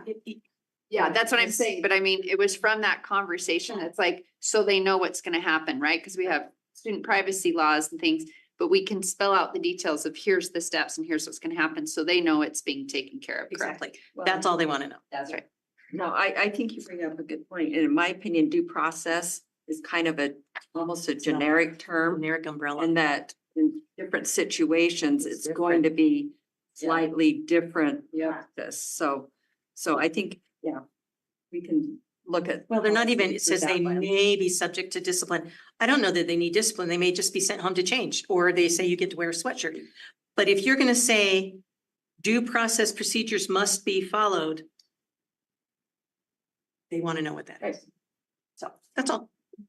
Okay, Mrs. Oaks, thank you. So, thank you. I am really grateful that we're addressing all of these issues. I know there's been a lot. Part of it is like pushed by the legislature. Part of it is us, and there's a lot of great content here. I know it's a ton of work. And the timing on this is funny in light of last week's conference, right? So we still have a lot to learn, and I know it's still a work in progress. But there were some thoughts that I had in particular as a result of this symposium or the presentation at Davis. And then I have some specifics that I can take offline with wording or thoughts or specific questions or whatever, but so these are larger overall. One is, they pointed out that the Department of Justice made it really clear that those who do the investigation versus those who make decisions on how that discipline is followed through need to be separate. So that there's not a conflict of interest. I know in the case of Davis, they have someone who's of counsel and she's not involved at all in the investigation piece. And so, you know, she helps oversee that, as does OCR, you know, not OCR, but DOJ. But Hired a new position. that's my biggest concern with the district appeal panel is that we cannot have any of the same players. It's two parts, it's two buckets. I don't want any overlap, and we have to make sure, and that if for any reason legal does get involved, that we're really clear about making sure that we have someone going in with a fresh set of eyes, who's totally unfamiliar with it, or that there is a backup option of someone else who comes onto the panel. So anyway, that's one thing I think is really important. Another is, this was feedback from somebody who was reading it and called me and asked a question. What does a complaint consist of? It's not clear, nor is it clear to them about how to file that. I know in the situation with Davis, like when they have the QR code, it pulls right up, and actually I have the screenshots of that, of what it looks like to parents, and along with an explanation of when they can expect to hear back from the district, which I think is really helpful.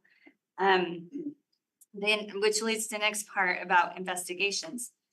There's no clarity about timeline and expectations. I know Davis, and this was at the impetus of the DOJ saying this, but they have the timelines and deadlines within 24 hours. Initial response actions, including meeting with the complainant and respondent, contacting the OEO, and offering supportive measures. Within 2 school days, completion of the fact-finding investigation, including interviews and evidence review, documentation of the incident, and supportive measures.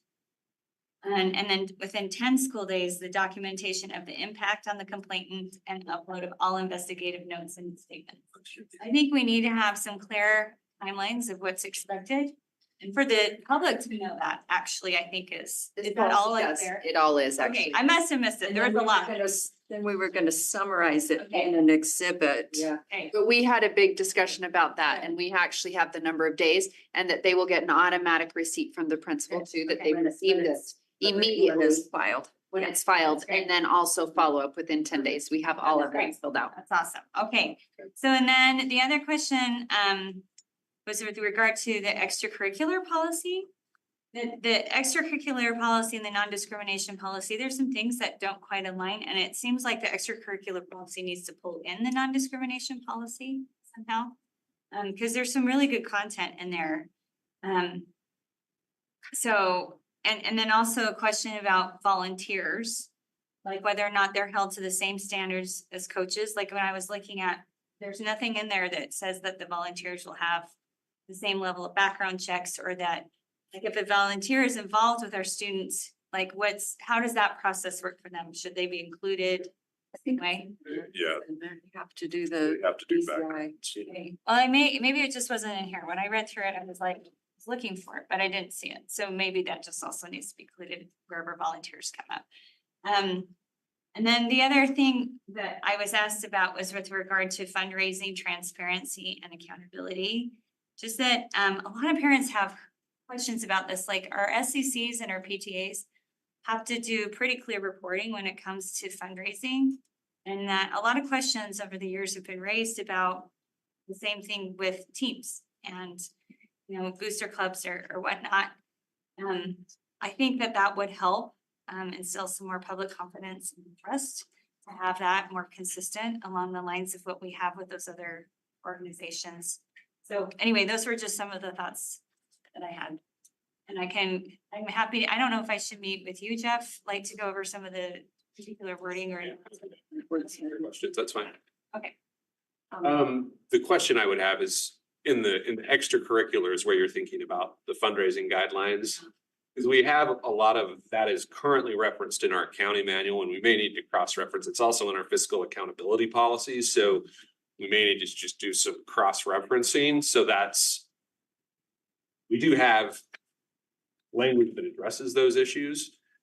Did we put a section in there for our extracurriculars? We didn't, but we could certainly cross-reference and bring that information over. I think that's a big thing. It's a big part of what coaches have to deal with, right? I mean, unfortunately for them, like fundraising is a big part of their world. And so, but there's sometimes questions that arise for parents and teams about how that's working. And so to have it in one central location, I think is helpful. That's great. Good feedback. Hey, Mr. Adam?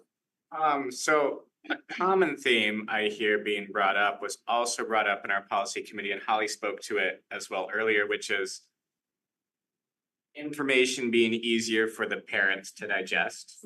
And I think that's a big thing of this, like an employee, I feel like we can expect to go through the different policies and figure out where they need to get it. But a parent is completely different, right? It's not their job. And so we need to make it just more accessible for them. And so we did have We did talk about that. really good, really long discussion. And I feel like have started driving that point. And I know some of the ideas that were thrown out were like kind of like a separate section that goes through like just easy bits of information for parents with references linking to the policy. Because on one hand, and Jeff pointed this out during our meeting, like some of these things have to be listed, stated. Exactly. Yes, that's true. But for parents, like that just doesn't work for the average parent, right? And so we need something, and we are driving to that point, and we should continue to discuss and bring it up though, but for parents, probably separate, but we'll see kind of how we get there. So that parents understand what the policy is and they can find answers to what they want quickly. So I appreciate it all being brought up, and I just wanted to mention that we had a pretty long discussion on it. And we even talked about creating a summary, executive summary for each policy, not just these, but starting maybe with these, but. Well, I really like that. That would be a heading for the policy. Well, and just the idea of an exhibit or flow chart thing. Yeah. That's easy for parents just That to. are specific to these, but even just generally for our policy manual, creating kind of a summary heading, Well, intro type thing. I thought it was really interesting to hear the people at Davis say that the whole thing with their QR code has been so successful that when it comes to these types of issues, that is now being utilized more than Safe UT. The students and the parents have become so familiar and comfortable with it, and they really they understand that that's gonna make it to where it needs to. And it's a very safe way of them being able to, and quick too. I mean, if you see something in class that is really concerning, they can address it very quickly. So anyway, I think the more we make it user-friendly, the better off we're going to be. And the other thing is that they have seen over time that these kinds of referrals and reporting has gone down. It is improving. Huge and first. So I think That's great. Okay, any other comments or questions? Okay, thank you. This was a great discussion, and thank you, policy committee. That was a That went lot. over. a lot, yeah. That was That great. was really good. Really good. And then obviously, anything comes out, anyone. Give input, more input. So, okay, thank you, Mr. Christensen. We'll go on to item C, the community education proposals, reading. Mr. Leon Wilcox, the administrator, will lead us. Thank you, President Schill. Have to say, Dan told me he was feeling a little disappointed today. He went to a bowling alley, closed. Closed because they were on strike.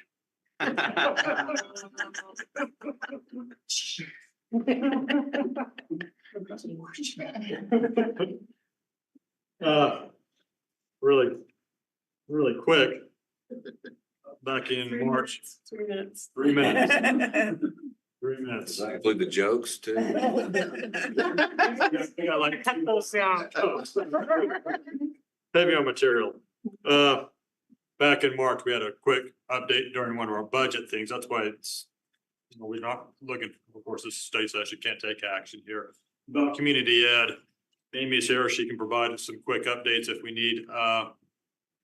It's just dwindled down, especially since COVID. You can see the numbers there, and then probably about the same numbers now. We canceled a lot of classes last year, not so many this year. We don't put a lot of money into subsidizing, we put around 75,000 is what we're calculating there. We do have it at the schools listed there. And, lots of our neighbors have eliminated their community ed, Jordan and Granite. When I was at Granite, it was very, very big back then. Of course, that was 15 years ago. And we did talk about this briefly today, so it's a little bit of a repeat for Nancy, Amanda, and Chris, as we talked about this in our operations meeting earlier today. So what we're looking at is changing it up a little bit. One of the problems we have is Amy, does a fantastic job, but she's a principal at Diamond Ridge. She also oversees Entrada, our adult high school, and she also oversees DBA, our virtual online school. And so now we throw this, and it doesn't necessarily have a good landing spot for really anybody in the district, to be honest with you. But Amy's taken on, done a great job with it for a decade plus. But, a lot of it is, as we go back to the first line, a lot of these are elementary kids. When we say school age, they're actually elementary kids doing camps right now in the summer, such as chess camp or something like that. So, Amy's again working with high school kids, adults, and then trying to oversee a program, for elementary based kids. So a couple of things we're looking at. One is for adults, maybe changing that to what we call a camps and clinics form, like we do for our camps and clinics. That way, if a teacher, somebody it'd have to be one of our employees who's familiar, it could be a C-Tech employee, it could be a shop teacher at a high school, it could be a ceramics teacher, robotics teacher at a high school. If they were interested in doing some type of class, they'd have to fill out our camps and clinics form, through the process, how the money gets shared. The district gets 20% of it, for the overhead and the utility cost there. But they could go ahead and offer some class for adults, which is good because we do have people interested in robotics, mechanics, and things like that. So there is that option that's out there for that. The other one is and this is something I think we still need to work out, is for mainly these summer camps or these after school camps, that these mainly for our elementary kids, how can we host that and better serve them? But at the same time, keeping it at our elementary schools, and where Amy's not so much involved again, because she's running her own high school, if you will. So we'll have more of an elementary than that secondary overview. Again, whether that's with our camps and clinics format or something like that.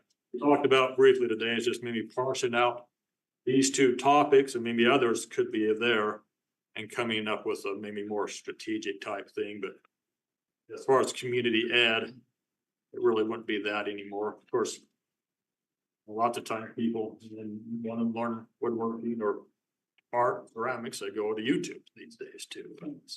That's true. All kinds of stuff out there for that. So with that, that's our, Amy, do you want to have any comments or questions that I meant? Just to point out, as you pointed out, Leon, it's heavily elementary. We did host some camps at my campus last summer. As you all know, we have sometimes dangerous situations on my campus. So we realized very quickly that was not a good idea. So we're not going to do it this summer. But it might be a good opportunity for some of the elementary schools who were interested to really, especially some of our smaller ones, to maybe build up, have an after-school program, which just in lieu of childcare might keep some kids in schools where they might be going to other districts right now. Mostly some, like I'm thinking Bella Vista. But yeah, it's a heavily elementary program. So that's probably a little over 3 minutes, but is there any questions Any questions, board? that you'd like Are us to? we fine with like just moving this forward and putting it in the consent or the next meeting, or do we want to have more discussion? Mrs. Teeny? Well, I feel like this is, and as we discussed earlier, like right now, community ed is kind of this umbrella that we just throw all of these different types of offerings under that umbrella. So I feel like we ought to, and our committee was gonna work on it more, the administration is gonna work on it more, that we ought to have a more solid proposal instead of just the proposal that the board takes action on being this vague idea of, we're gonna disband what we're now terming community ed and throw it into this other realm, but we don't really know what that means. So when we bring it back, I think we ought to have a more defined idea, because even though participation is dwindling, thanks to YouTube and thanks to, other things, and it's shifting, right, more towards the elementary than it has in the past. I still think we need to have a plan where if it's an adult program, then this is likely what it would look like and how it would be handled and overseen. If it's an elementary after school thing, this is what it would look like and how it would be overseen. If it's a summer camp type thing, this is what it would look like and who would have the oversight of it. I just think we need a little more detail before we bring it back as is. Cause I was just kind of wondering, does a teacher just do that randomly? Who does that teacher get permission from? Well, I mean, I think we need a framework, I guess is the word I'm looking for, that would allow for this change in approach, but it would still be kind of more defined of what that means. Okay, we'll do that. We may run this up by we can do a third reading. We may run it by our operations subcommittee. Of course, we don't meet till in August there, so we talked about it today, so we'll let you know when we feel like we're ready to bring it back. That's good. sounds good. Really good. Just one other thing, when you bring it back, I'd love to have specifics about not only how that's gonna impact the schools, but the offerings and then the enrollment, like. Yeah. We know it's dwindling, but we don't really know the numbers and what are we proposing, right? These are just some rough numbers here of how it was. Yeah, I saw the 940. And sometimes it's hard to gather enrollment until there's an offering and then to measure If interest. they get enough, then they hold it. If they don't, they don't. In addition to the 900, we have about 400 enroll in the summer camps. Yeah. Of school age youth, and then 5 adults to 1 class the first week of June. Yeah, that's what I mean. Like it wasn't broken out how many, we said 60%, 62% are school age, and then we're talking about summer camps. And so I think that would possibly change enrollment a little bit. Like what are our projections? Okay, great questions, board. Okay, I will now declare this meeting over and we'll start this meeting at 7. Thank you, everyone. We actually have a break. Wow.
Welcome to the business meeting of the Kansas Board of Education.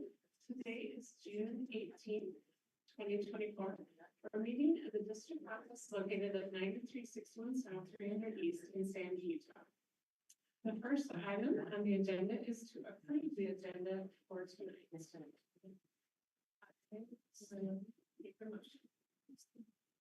I move that we approve the agenda for tonight's meeting, June 18th, 2024, and the agenda as written and published. Thank you. I have a motion. Is there a second? I'll second it. Okay, we have a motion and a second. Is there any discussion? Seeing none, I will call for a vote. All in favor, say aye. Aye. Any opposed? That motion passes unanimously. We will now have the Pledge of Allegiance by Danny Davis, Director of.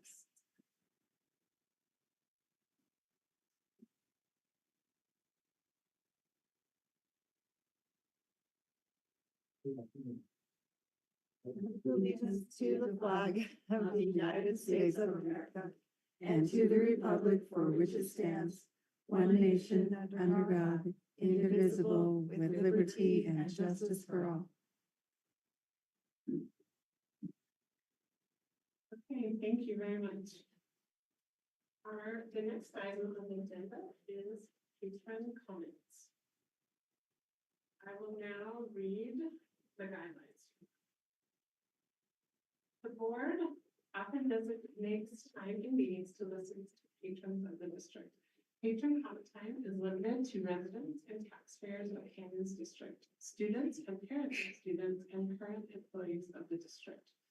Patrons may provide board members with written documents. These documents must be submitted to the board secretary, she's right over there, at the meeting, or emails to the Office of Public Communications by noon of the day following the board meeting. Tonight, individuals will be given 3 minutes. Those representing groups will be given 5 minutes. Comments made during patron comment are part of the public record. It is the board's practice to listen and take notes during patron comments. The Board of Education does not discuss matters that are not on the meeting's agenda, nor engage in public comment on individual students to protect their privacy or employee issues. If a patron wants to comment on a district employee's character, professional competence, or mental or physical health, the board requests that those comments be submitted to the board in writing. However, if the patron determines to verbally comment on his personal issues, the comments need to be civil and refrain from personal attacks, insults, defamatory, or slanders about an individual. The board of education values input on all kinds of issues. To maintain decorum and respect, we ask that those in attendance refrain from applause or other types of demonstrations during as well as throughout the meeting.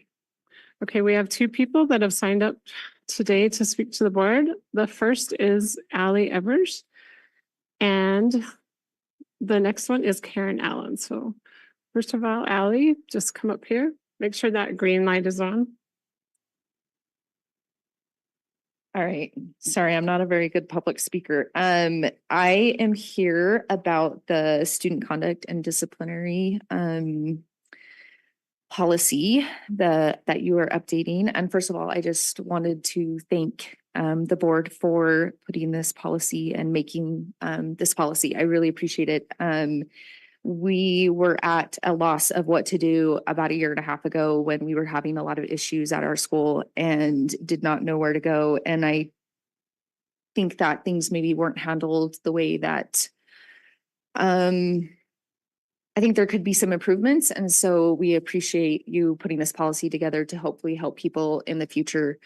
Really why I came forward regarding some problems that we were having with athletics at Brighton High School was in regards to just protecting the children. And that's foremost why I came forward, even as it hurt my son. I did it because there needed to be something done. And I think by having this policy, it will help parents and students in the future know where to go. There are a few things though that as I was reading through it, I just got it this afternoon, so I wasn't able to go completely through it, but some of the things that I wanted to just make note of is, sorry, I'm so nervous. When you talked about, the school administrator requesting that law enforcement authorities conduct an investigation. I think any investigation that's done, whether it be at the school level or at a law enforcement level, I think it should be known that anyone who has a conflict of interest should be taken out. So if there's anybody, the police officer who interrogated us was actually an uncle of one of the people involved, and it was not I don't think it was appropriate. And then he proceeded to tell other people about what had happened. And so definitely checking conflict of interest. I think if you could add that, that would be great. I also noticed that 5.1.1.2, it talks about students who observe hazing, bullying, cyberbullying, abusive conduct, or retaliation activities have a duty to report such behavior to school administration. Students that fail to report such behavior are subject to appropriate disciplinary sanctions under this policy. I think if you're going to put that onto a child to report that they need to have some type of safeguarding for whistleblowers, because where I think that we have an enormous problem and what I think needs to be added to this policy is regarding parent coaches. So student athletes, they want to play. And so they want to impress their coaches, they want playing time. And to do that, they can't cause any problems. And if they cause problems, they know that that will be taken away from them. And if you have problems and there are parent coaches, there needs to be some safeguarding, because otherwise these students don't feel safe to go up. So I think there needs to be some type of protection for them. One of the things that I kind of had mentioned to President Schill was possibly putting a survey out at the end of each season regarding parent coaching. And that way people can be able to say if they feel like their kids would be willing to come forward, or if they feel safe to come forward when these things are happening. But I really like everything that you did. I love the procedures for reporting anonymously. I think what you talked about in your meeting in there about having an easy way to do it, like a QR code or something, I think that would be really helpful, and know the steps of what to do. That would be really helpful, because honestly, like I had no idea like how to go about reporting or doing anything. So if there was a little bit more, the language better for the parents, like you had talked about in there, that would be fantastic. I also, they did talk about, I do think they said that there is a timeline, but for example, on 5.1.3, it says a school administrator should investigate reports of hazing, bullying, and all that. And it doesn't have a timeline there. And I do think it needs one. So sorry, I think I'm way over, but I can email or say anything else. I can email you some other suggestions that I have. But thank you. Thank you. Thank you so much. The next person is Karen Allen. So I just typed this out so that I could stay in the time. So forgive me if I just read and that I read quickly. I'm here to talk about community education. And just for the record, I'm not sure what is even being talked about as far as any changes or anything. And so with that being said, this is what I've prepared. Good evening, members of the board. My name is Karen Allen, and I'm a parent of students in the Canyon School District. I am also very lucky to have worked as a provider for the outstanding community ed program that is offered through Canyon School District. I was concerned when I read the agenda for today, as I noticed that community ed is in jeopardy of potentially being modified from its current state. I also noticed that some of the data gathered to describe the state of community ed is incorrect. For example, where classes are offered, the rate of cancellation, the amount of students that benefit from the program. So I appreciate the chance that I have to speak in behalf of the community ed program. I personally have children who have participated and benefited from the community ed program in after-school programs, summer camps, and evening programs. My daughter Anna is a talented artist. She needed a mentor. A reasonable art class was nowhere to be found. She was able to take several courses of drawing at Indian Hills Middle School in the evening. She's very shy. She had a hard time making friends in high school, and she auditioned to be an artist officer in student government. And she used everything that she learned in that class. And she was awarded the position as artist as she drew the bangle for Brighton High School. And that opportunity literally changed her life. I love the concept of the evening programs offered through community ed. We are able to offer a wide variety of classes for our tax-paying adults who are able to continue and learn and grow through these enriching programs. The after-school programs right now are offered at the following locations: Sunrise, Lone Peak, Draper, Granite, Peruvian Park, Butler, Canyon View, Silver Mesa, Altaview, and Ridgecrest. Most classes have 10 to 15 students. We have carried classes with only 4 students because we do not like to cancel classes, and we very rarely cancel those classes. After-school programs are especially popular for students who want to develop a skill or would like to spend time away from screens. But the students with working parents are especially grateful for the program so that there's a safe, fun place to stay after school. This is especially the case, I've noticed, in our SALTA schools. That's where programs usually are the biggest, where the school may be far from home. After COVID, our numbers did drop. That was not a good year for us. But since then, that was along with like every other program in the state of Utah. But since then, our numbers are strong. In fact, we have students on wait lists. We have students that want to get in that aren't able to. Summer camps are offered 4 to 5 weeks during the summer. Right now, we have 432 students currently signed up, and registration is still available. We are expecting another 100 to 150 more. Very seldom do we cancel a summer camp. They are very popular. And then students attend summer camps for a lot of the same reasons that they do the after school programs, to just benefit from the program, but also it really benefits the working parents, because we have a system where they can be dropped off at 9 a.m. and picked up at 4 p.m. It's great. I'm just going to skip around because I'm going over time. As a provider, I personally worked with hundreds of children in the Canyon School District, and I've had the privilege of educating and inspiring these wonderful children. Many of them come back term after term. Angela Mack, the mother of several Canyon School District students, said, and I quote, "My family's involvement in community ed after-school programs allowed my children to participate in extracurricular activities without paying astronomical club prices. My kids have taken multiple classes with friends who have also made choices based on those circumstances.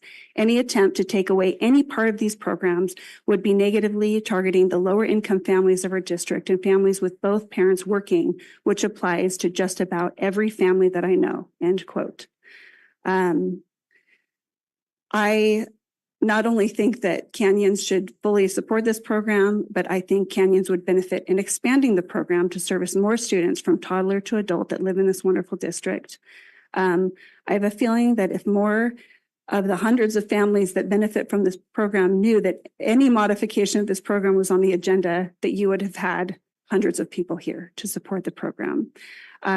I would be happy to serve on any committee involved with this program. I am knee-deep in this program as a parent and a provider. This program is working for people. It would be great if we could not reinvent the wheel.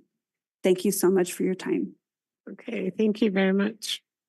Okay, board, the next item on the agenda is the consent agenda. So I will ask for a motion, and please read the items individually.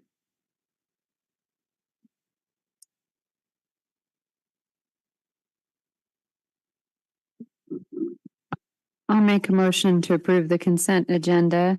Item A, approval of minutes for June 4th, 2024. Item B, approval of hire and termination reports. Item C, approval of student overnight travel. D, approval of purchasing bids. E, approval of May financial reports.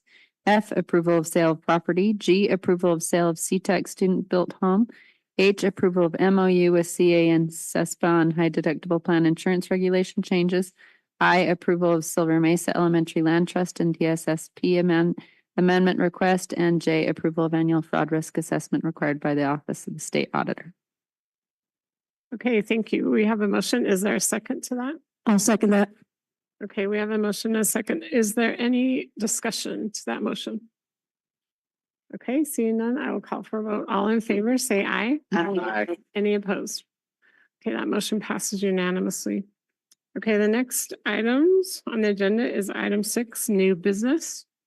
And the first item there is Thrive Time Proposal, second reading, possible action. Dr. Brian McGill, Director of Student Wellness Services. Thank you, President Shill. This might be the quickest presentation that you ever get from me, because I know a lot of it was presented at the last meeting. I was in California on a graduation trip with my son, and kudos to the Canyon School Board and our leadership for amazing graduations once again. I had the opportunity to attend Alta's. It was phenomenal. Let me just cover a few things and then I'll open it up for questions. And then hopefully, we can move towards a vote for adopting the curriculum as we move forward. Again, this is a collaborative project taken on by my team who provided the content. ISD over this last year has provided a lot of restructure and refinement with the curriculum as the experts. Our goal is to increase culture and climate, make it a more positive environment for our kids, increasing attendance and decreasing behavior, increasing engagement and motivation, so raising the students' metacognitive skill set. This provides us with that Tier 1 life skills curriculum. Student services will continue to prioritize the curriculum and will continue to provide oversight and student supports as well as staff supports in schools. We're looking to print teachers' manuals this year to provide a teacher's guide for all of our teachers as we head into the school year. And this allows for school communities to continue to choose units and lessons based on the need of their particular community. So rather than requiring a specific sequence and scope, this allows principals, school community councils, or BLTs to assess their needs at their school, identify those needs, and then structure the units accordingly based upon the needs of the school. So I'll open it up for any questions. It's the same presentation as last time, so Well, we don't know what to do. I could but that just was do the this and purpose. click through all the arrows real fast and get to questions. Thank you, Brian. Mrs. Tingy. I'll ask a question. So, but, and it's not, so just, I really appreciate in the presentation where you say what it is and what it isn't. And I also really appreciate that you all took a lot of time to do the field testing. And part of that field testing was an open portal for feedback from parents, students, and teachers. As we implement this further, will that feedback portal continue to be open? Absolutely. Yep, that's our plan. Okay, great. Board, any other questions? Okay, I will entertain a motion then. I move that we approve the Thrive Time program as has been presented. I'll second that motion. Okay, great. We have a motion and a second to approve the Thrive Time proposal. Is there any other discussion? Yes. Okay, Mrs. Nybar. For some parents who maybe are watching this evening and haven't previously, I just think this was a really awesome example of our district really thinking about our community and their needs and making sure that we develop a program that helps our students without, with keeping in mind, the concerns of the community and making sure that we provide a lot of transparency and communication to the parents. And, isn't it awesome to see the difference? Tonight, we don't have a room full of parents. We have those exact parents who came over what was it, 2 years ago? It's 2 years ago, who came and were frustrated and worried about, character education in our schools. And those parents were the ones that were also in part of this committee work that helped to look through and revise. And what a huge lift for our district, and really monumental and really leading, I think, a great leader to the state of what we can do, right? If we use our talented individuals, that we can create something that's going to be awesome for our kids, but is not going to challenge families and their belief system, and or be offensive any way to kids who may need extra helps outside of school with their different situations. So I just think this is such a great success story. So thank you for the work. You bet. Thank you. Okay, thank you. Any other comments? Okay, I'll call for a vote. All in favor, say aye. Aye. Any opposed? Okay, that motion passes unanimously. Awesome. Thank you, Thanks, you Dr. guys. Abigail. Appreciate it very much. Okay, the next item on the agenda is USBA Delegate Assembly and discussion of USBA membership. I will start that discussion. For those of us who were at Delegate Assembly, we just wanted to update you and let you know what happened. So Karen Pedersen and Amanda Oaks and I were there. So we did approve the priorities, and then from 11 to 12, we had a discussion on SGR 10. And we had 3 board members that spoke in favor of it, 3 that spoke against it. And Amanda did a great job speaking for our board and to oppose the motion that we have right now for SGR 10. The DLC and USBA have a position of conditional support. And so we were speaking to change that position. So there was a lot of discussion. There were multiple motions. And the way the delegate assembly works is whatever we decide has to pass by a 2/3 vote. So we were never able to get that 2/3 vote.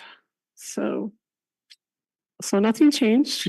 USBA and JLC still has a position of conditional support for SGR 10.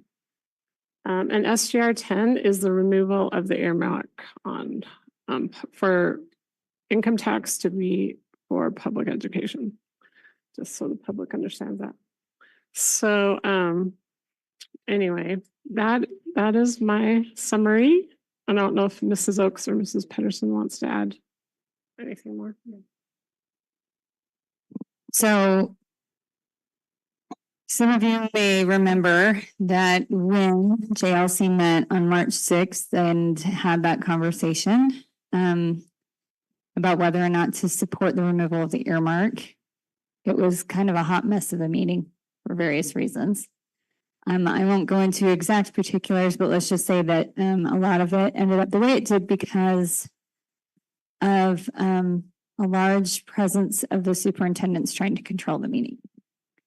To both Nancy and Karen's credit, they worked really hard for us to have the opportunity to have that brought back on agenda for delegate assembly. And so we wrote a letter, as did Provost School District and did Salt Lake School District, and requested that it be put on the agenda. And let me back up for a second before I get to Saturday. I have to say that Friday, in part because of Karen's involvement with USBA, it was a really smooth meeting. And the wordsmithing that was involved was significantly less painful. And when I say painful, I'm like root canal painful in the past, like where we would argue over 1 or 2 words for like, I'm not kidding, sometimes up to an hour. It was so much better. And it was more neutral, which is great. I, however, felt really frustrated still with Saturday. It was more fair and a more robust and appropriate discussion than what took place on March 6th. But here's my concern. This is what I think we need to discuss as a board. Rick knows this, so this is no jab at Rick. In fact, Rick, it feels, well, he can speak for himself, but I think he's with us on his position on the earmark, even though he's a superintendent. I am getting increasingly frustrated with the structure that is set up in USBA currently, in the way that it runs with the superintendents, namely Lexi, that is currently the lobbyist that functions, every year up at the legislature and is supposed to represent our interests. She is primarily hired and evaluated by the superintendents. Am I correct in saying that, Nancy? So when situations come up where there is a conflict of interest between school boards and superintendents, that is becoming increasingly problematic. And the feedback that Susan and Charlie and I or others that have been up there, coming back about that conflict of interest or that divide is becoming increasingly consistent and problematic. I have had multiple members of the state school board and other legislators who have told me it is not in our best interest as USBA not to have our own lobbyist. We've brought that up. I know Karen has talked about it. Maybe you can update us on where we're at, but part of why, I mean, let's be clear, we had a majority of USBA membership there who did vote to at least take a neutral position. And we were, I think, 2 votes short, even though it was one person we figured out wasn't voting. We don't know what happened, but we were 2 votes short, but it was a majority. And so, but the problem was that there were a lot of superintendents that were allowed to still speak in that meeting. And I'm gonna get a little fiery here. I don't remember the last time I was invited to a superintendent's meeting. And I don't know why they're invited to come to ours. And I don't know why they're invited to weigh in or allowed to. It impacted the course of the meeting and the conversation. And I'm not saying that that wouldn't have been the feeling of school board members, but notwithstanding, that was not kept in check, and it frustrates me. I just want to give a shout out to Nancy and Amber, because I know when they functioned as USB presidents and past presidents, they really tried to keep that dynamic in check.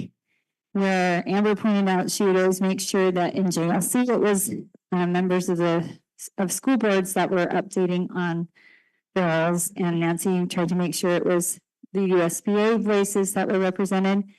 But depending on who you have functioning in that leadership, the entropy sets back in again and again and again. And so my point is, as a board member, rather than functioning as an organization that acts like an echo chamber, and these are the words of other legislators, not me,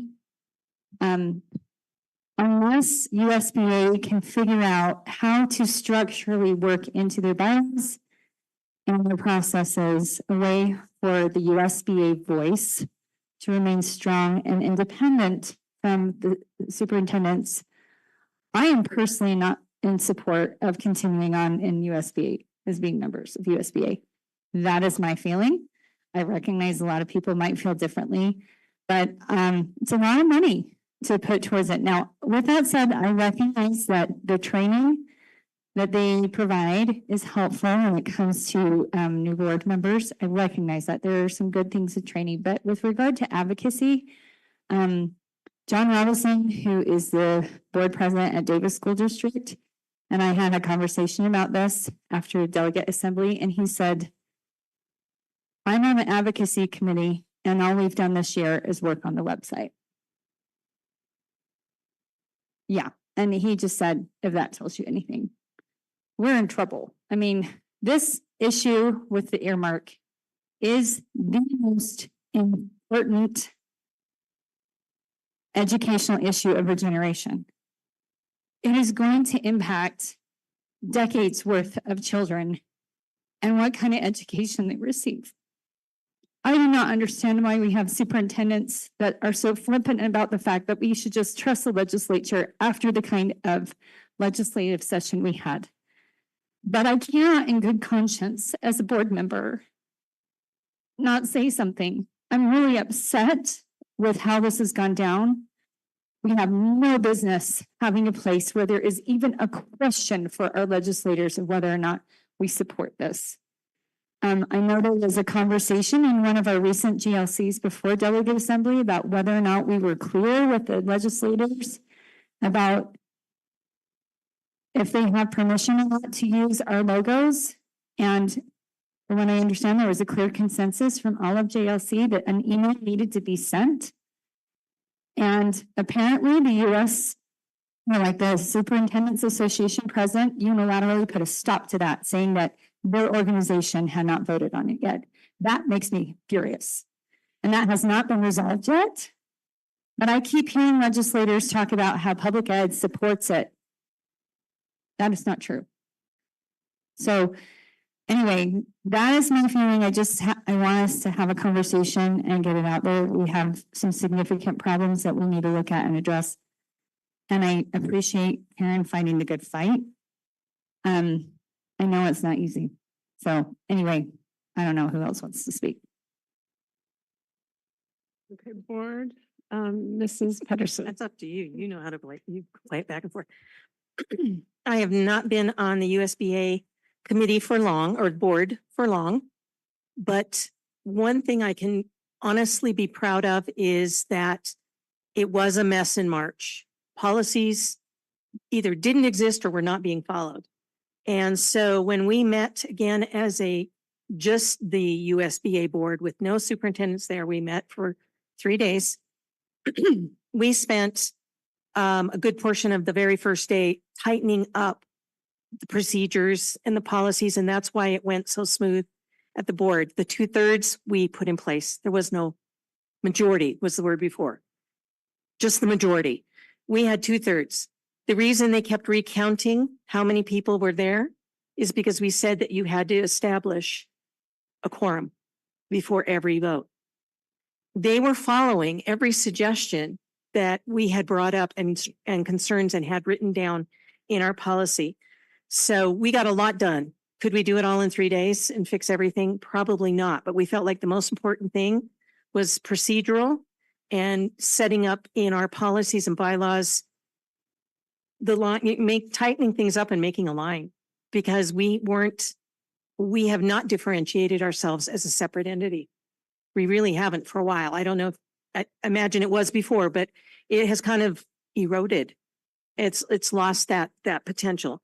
So I can say that when we had this discussion with all the members of there's a representative from every district and or region in the state. So there's 20 something of us, 27 of us, that the leadership did listen, and they weren't fighting back, and they did put into play the exact things that we had just said the month before.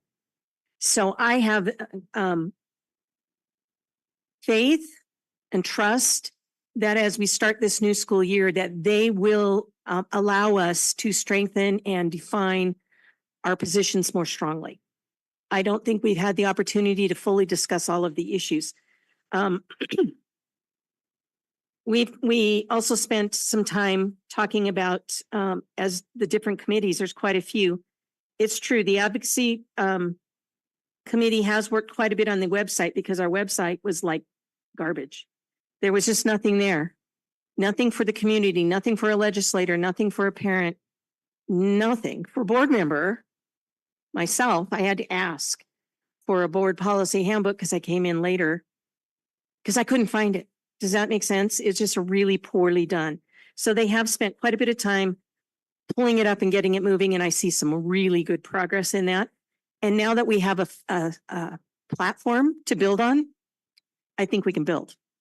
But that was part of that for that. But I think the advocacy has not had the opportunity to truly fulfill their position yet. But as you can see on the paper I gave to you, we have 1, 2, 3, 4 more meetings before legislative session begins. And during those 4 meetings, I think we can make some very strong strides to become more defined and to state our position more clearly. I don't advocate for breaking away from USBA at this point. I feel like we need to give it an opportunity, at least up until the session, to really see if we can get the wheels rolling and get things done. And if they don't do it, I firmly believe that because we as a board, because we agree that there needs to be more done, and we have been given the permission from USBA, we should do it. We should step out and start leading that. You know, what are we going to do? What information are we going to share with our constituents about this earmark? That we're going to work with the USBA, but I think we need to start planning what we're going to do, because I think that's where it's going to make a difference. Yes. Sorry, President. Okay, thank you. Thank you, Mrs. Pedersen. Mr. Edel? So my observations with USBA have been, it's pretty ineffective at advocacy. You mentioned it's got some good training. I applaud their training. It's really good. I do appreciate the training. But in terms of advocacy, it really is, it has been ineffective, and the issues I've seen, and I'm pleased to hear that the leadership's listening, Mhm. because Yeah. for the opportunities I've had to observe, all they did was gaslight, and deflect, and then say it wasn't my fault. Nothing's my fault. And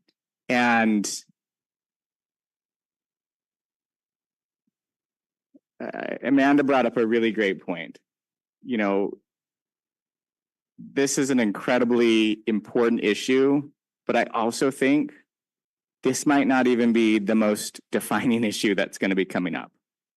And if we continue to do nothing and to not advocate for our students and for our children,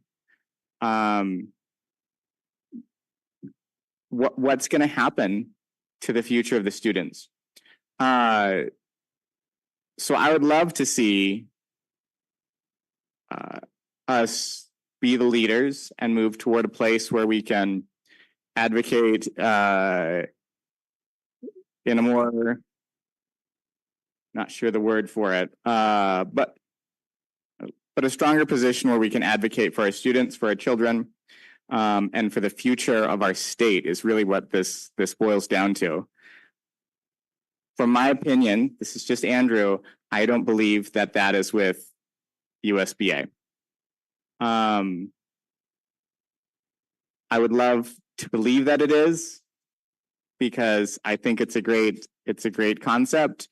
But as we've seen, it's ineffective, and is being usurped by a completely separate organization, with people who are appointed to their positions, right? We are the elected leaders who have been charged by the people to administer educational programs. We, as the elected leaders, have a responsibility to be at the forefront of advocacy, not doing what we're told by those who we hire to administer the programs.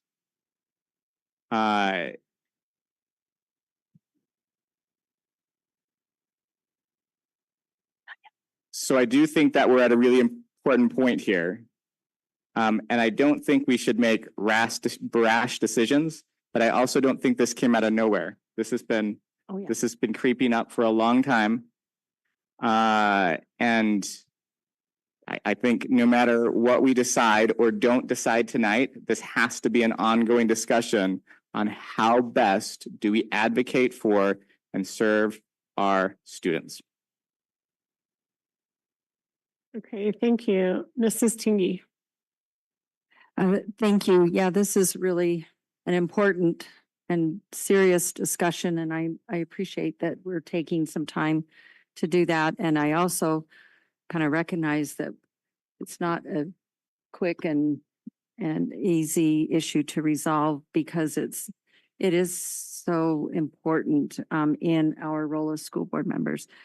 Just a couple of comments. I appreciate those that attended the delegate assembly. I was not able to, so I really appreciate the report on how that went and the efforts that were made there to represent our board's thoughts and opinions on some of these things.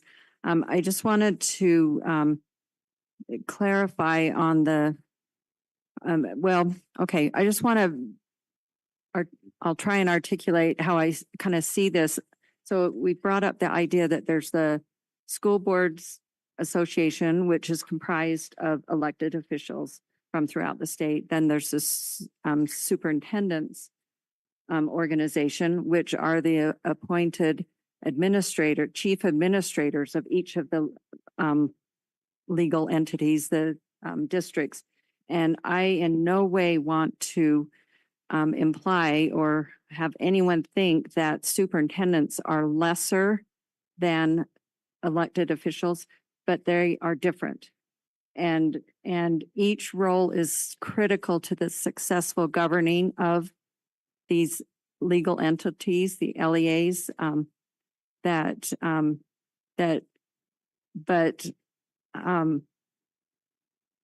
I do feel like the elected official voice might not be as strong as it was a few years ago and or should be. And I kind of compared other associations like the League of Cities and Towns would be a similar type association, but when you think about it, most of the cities are governed by an elected council and an elected mayor. So it's, most of them are elected officials. So I would advocate that we ask Karen as our representative on the board of directors to hopefully in the work this year that the board of directors is doing, that they can really talk about this concept of having separate representation at the legislature. I feel like it's been brought up and kind of been, you know, either diverted or stalled, whatever, but I just think it's time to have that conversation and come to a resolution and not just keep throwing out that idea. And I know several districts and have even supported an increase in dues if that's what it takes to hire an additional person. And I don't know that it needs to be a full-time person either. But I also recognize that USBA as an association is it's authorized in code to receive dues from public entities. And so because of that, there might be some complications in how we go about increasing our voice. I don't know if that makes sense, but we just need to be very careful and not, like was said earlier, not make a rash decision because we are frustrated. And so those are just a couple of my thoughts. I would hope that, and I know Karen, you'll do a great job of representing our opinions, but I would hope that the larger body of the board of directors will see this as a very important issue and not just kind of put it aside this year. Okay, thank you, Mrs. Teeny. So I do think that's a good idea, what you just said about maybe we want to give, just in further comments, give ideas to Karen about what we would like her to advocate for us at USBA. So just be thinking about that when you make comments.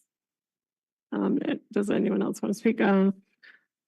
Dr. Robbins. So Sorry, Dr. Robbins. real quick, I just want to make it clear which team I'm on. As a college quarterback, I learned at a real young age, I don't change the play. All right. I know who calls the plays and I know who's in charge and it's not me. So let's get that clear. And I am in the minority among the superintendents. There are a few of us that oppose the joint resolution. I'm not sure why they all don't. I still don't understand that. But it is, it is what it is. I think, to everyone's point, I do think a clear delineation in how USBA and the Superintendent Association functions is needed. I agree with Amanda, Friday and Saturday, not sure why the superintendents are there. Happy to support. And I feel bad, and I apologize publicly. And I said this to Amanda that day, I probably should have spoken up, against, but, my feeling was this is not my meeting or not my turf to get involved, even though other superintendents made a decision to do that. But, I think one thing to think about, and Amanda did, and Karen both did a very eloquent job of walking other board members and superintendents through this. You also got to remember that PTA and the UEA both oppose.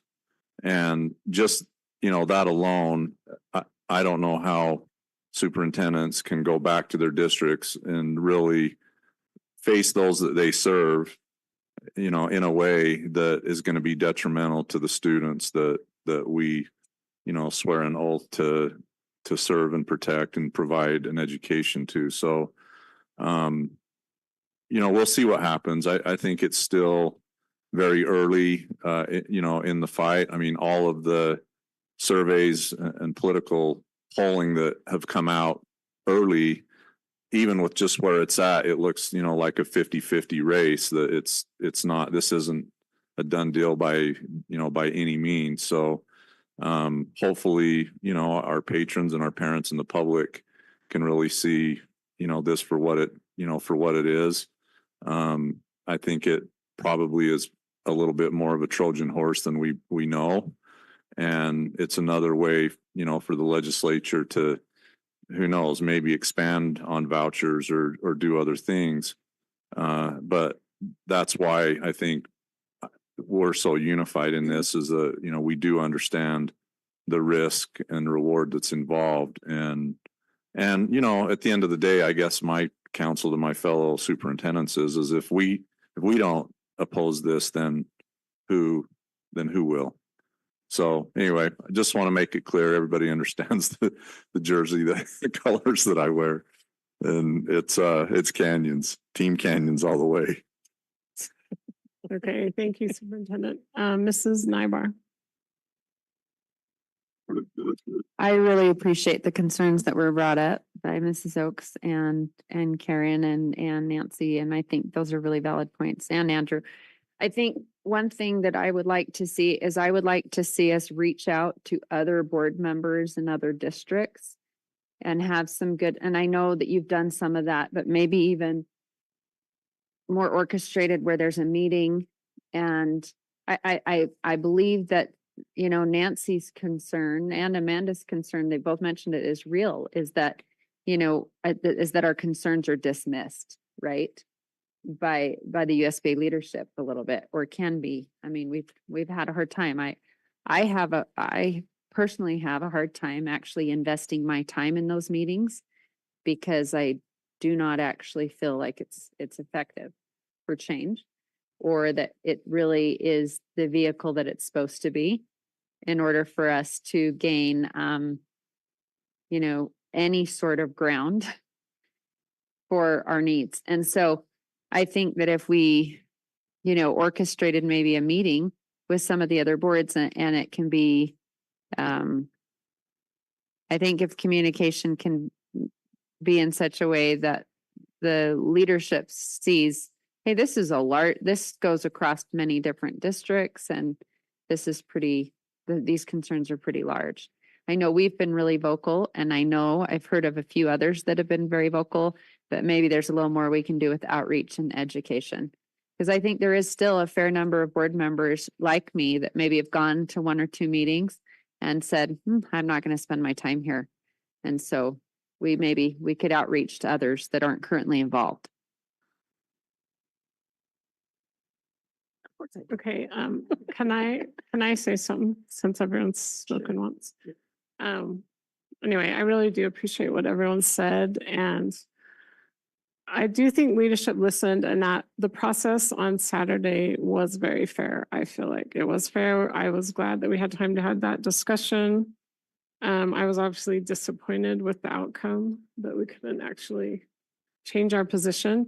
But this is one thing I've thought about, Karen, that I would like you to bring up. And it doesn't have to be right away, because it would have to be a policy change. Well, leadership kept saying that we are bound, delegate assembly was bound by the decision that JLC made. And I don't see why we should have been bound by that decision. It's been As changed. delegate.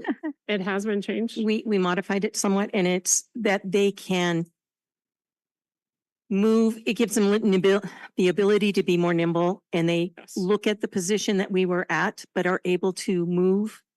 Yes, yes, on with- that's what we vote on at delegate assembly, to Yes. give them the authority. But why is delegate assembly bound by that vote that happened at JLC the last meeting? And also the vote in that meeting was a simple majority, not the 2/3. So that needs to be similar. They either both need to change to 2/3, or they, Okay, well, I'm giving you something to work on. Clarify. They both need to change to 2/3, or they both need to change to simple majority, because that's really Well, it was. simple not majority. equal and not, I don't think No, I that's agree. fair. I agree. See, we have to tighten things up and we've only had an opportunity to go through these things as an entire state once. Yeah. Well, I'll take it back because the morning of, we spent the full day before the delegate assembly also meeting and working on policy. Well, So because I'll it take just, it. yeah, I mean, that really bothers me when I think about it, because the government, this is the other thing. Delegate assembly should not be bound by a decision of JLC. Delegate assembly is the one who should be making the decision, not JLC. We give the authority to JLC to make decisions during the session, but I don't think we should be bound. I don't think delegate assembly should be bound by JLC. We will look at it. Especially when there was a vote, they didn't count how many people were in the room. They didn't count how many votes there were. There was like no roll call. That March 6th, this is part of what hot mess. Yes. Yes. On March 6th, it wasn't, but we fixed that. As you can tell, they followed it very carefully They did. during that I whole did feel session. that was a that fair day. process. I was It was a glad that we fair could talk process. about it, but there's still some inconsistencies I know. that seem like they need to be fixed. But But that's okay. That's why we're giving you ideas to I bring up appreciate and it. talk I've about. I have 5 ideas. So Anyway, does anyone else have any? I just want to comment. Oh, I yeah. just want to comment just a little Okay, bit. go ahead. The lobbyist issue has not been yayed or nayed or discussed as a full group. It was brought up in March, but because these other issues we felt were more important than deciding whether we're going to get a lobbyist or not at the time. That would be something that we'll be addressing in August 9th, and I'll make sure it's on the agenda. So I will make that request that it's there so that we get a discussion by the state on that particular issue. So it's not a foregone conclusion one way or the other. It's just been brought up, but we haven't been able to move forward on it because everything fell apart. It just went, ah. So everything fell apart at that point. So that will come up. Another thing I'd like to see is what are the steps? What are we going to look for? What are we going to do? We have a committee who's actually refining the conditions for this session. It's different than our priorities. The priorities look very differently. We discussed it for quite a long time, and instead of having a long list of everything that we want, we made it quick and simple and open-ended enough that we felt the legislators would not be against getting behind any of these. Utah is an educational leader to be able to support each student and policy and process. Now we define underneath those 3 things exactly what we would like to see, and that was voted on and approved. Copy you have is my working copy. My good one had red ink and it wouldn't print. So anyway, we also put a reminder of the code for the legislative priorities, the code for the funding of public education. We actually put it up there at the beginning of our priorities. So we felt like we're going to use our own code right back at them. So we felt like having a one-sider, keeping it simple, was really helpful. I do have a question though, that Julie Jackson wants. Okay, look for a minute at your paper that has the committee reports, if you would, please. Okay. We've talked about we're going to really strengthen up the advocacy, and I guarantee that this committee is literally chomping at the bit. They really are, but they haven't had to move more, to go forward and do more, but they're just fulfilling the responsibilities that were given to them at the leadership, by the leadership at this point in the summer. I just thought you might find it interesting that we're working on changing the evaluation of superintendents, business administrators, and board members into a rubric. And that way it will be less subjective and not so long and tedious. So I'll keep you informed on what that's going to look like. Master board training. I've already mentioned to you that we want everyone to continue to, get in there and start working on those. if all of us get it, then we can turn our names in for a drawing for $100. If all of us get it, then our district goes in for $100 for each one of us, a possibility of winning. So we wanted to have a double incentive. Anyway, the one that I wanted to ask you about, Julie Jackson is on the legislative committee, and she wants to know, the board approved the plans to promote a legislative day in the classroom. And we're going to pick that's for statewide. The day that they chose was September 26th. However, that does not have to be the day that it has to be that week, but it looked funny to have the week of, seemed too ambiguous. We wanted to have a big day of it, and they're going to be lots and lots of promotion from even the governor on down. And it says, look for more information to come. And she would like to know if we can help with ideas of suggestions that we can give out to the districts of activities that can be done for day in the classroom. All sorts of ways to interact with our legislators. So it's just not a photo op. So if you have any ideas on what you think a day in the classroom could look like, shoot me an email and I'll compile those and turn those over to Julie. But I like the idea that we're trying to involve the legislature in our local schools. And that the state feels like that's a really important, or at least the governor's office feels like that's a really important thing.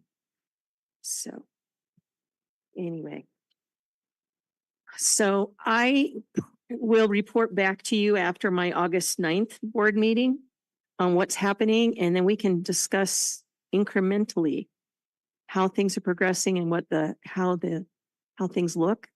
And you can let me know what you would like to have happen. I can contact other board members in other districts and kind of get a feel if they want to get together or what their feelings are. I can do some of that footwork for you. Yeah. Okay, thank you. Mrs. Tingy, then Mrs. Oaks. Okay, yeah, just a couple of follow-up ideas. Thank you, Karen, for being our voice on this. I just also want to make it clear that I really support USBA and feel like their training is very helpful. But also one of the intrinsic benefits of attending those is the association with board members from other districts. I've learned so much along the way, just from those interactions and hearing discussion things with them. And then I know that this discussion item is more specific to kind of processes and things that we'd like to see changed with USBA. And as far as like the specific issue that was brought up about, I believe now it's been numbered Amendment A, that, you know, I would hope that while our district, we can't advocate one way or the other on a ballot issue like this, but I hope that we would put together some very solid information about it. So, because I know members, voters and patrons of our district will probably turn to us for that information. So I would like to see us put together some of that information. And, you know, I don't know if USBA is in a position to help do that or if we need to do that on our own, but I would appreciate if you would. Sorry. I would recommend that we lead out on that, because by the time they come to a consensus, you lose the momentum. Yeah. But if we lead out, we may find that we literally are modeling for other districts to follow in suit. So that's my personal opinion. Yeah. But I agree with that completely. And then also I just pulled up the school year calendar for this fall for September 26th, and that happens to be a short day because it's the day before the comp day of parent teacher conferences. And so that whole week is parent teacher conferences. So I don't know that means we need to change theirs, but No, I think just think that the yeah. sooner as a district we can get the information out about this idea and get something scheduled, the better.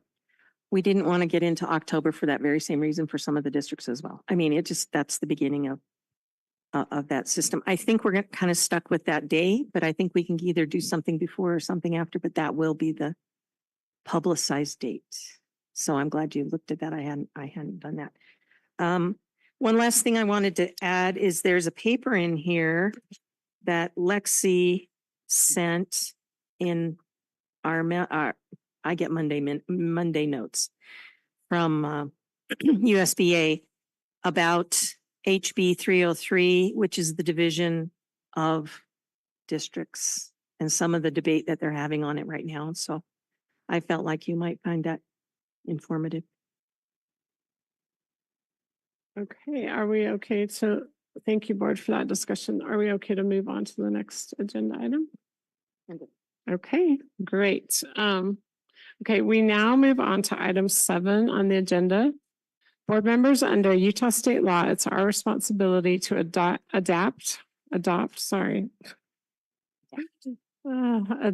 tentative budget that will govern the district's revenues and expenses for the fiscal year beginning July 1st, 2024 and ending June 30th, 2025.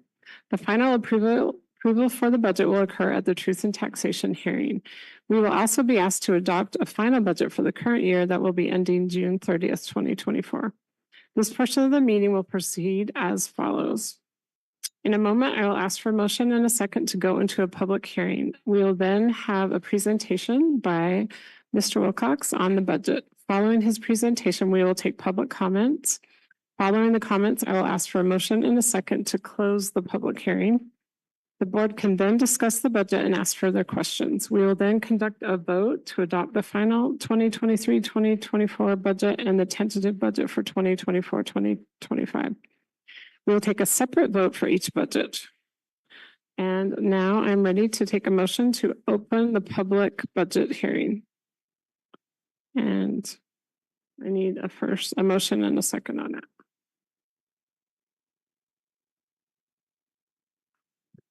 I will make a motion that we open the budget hearing.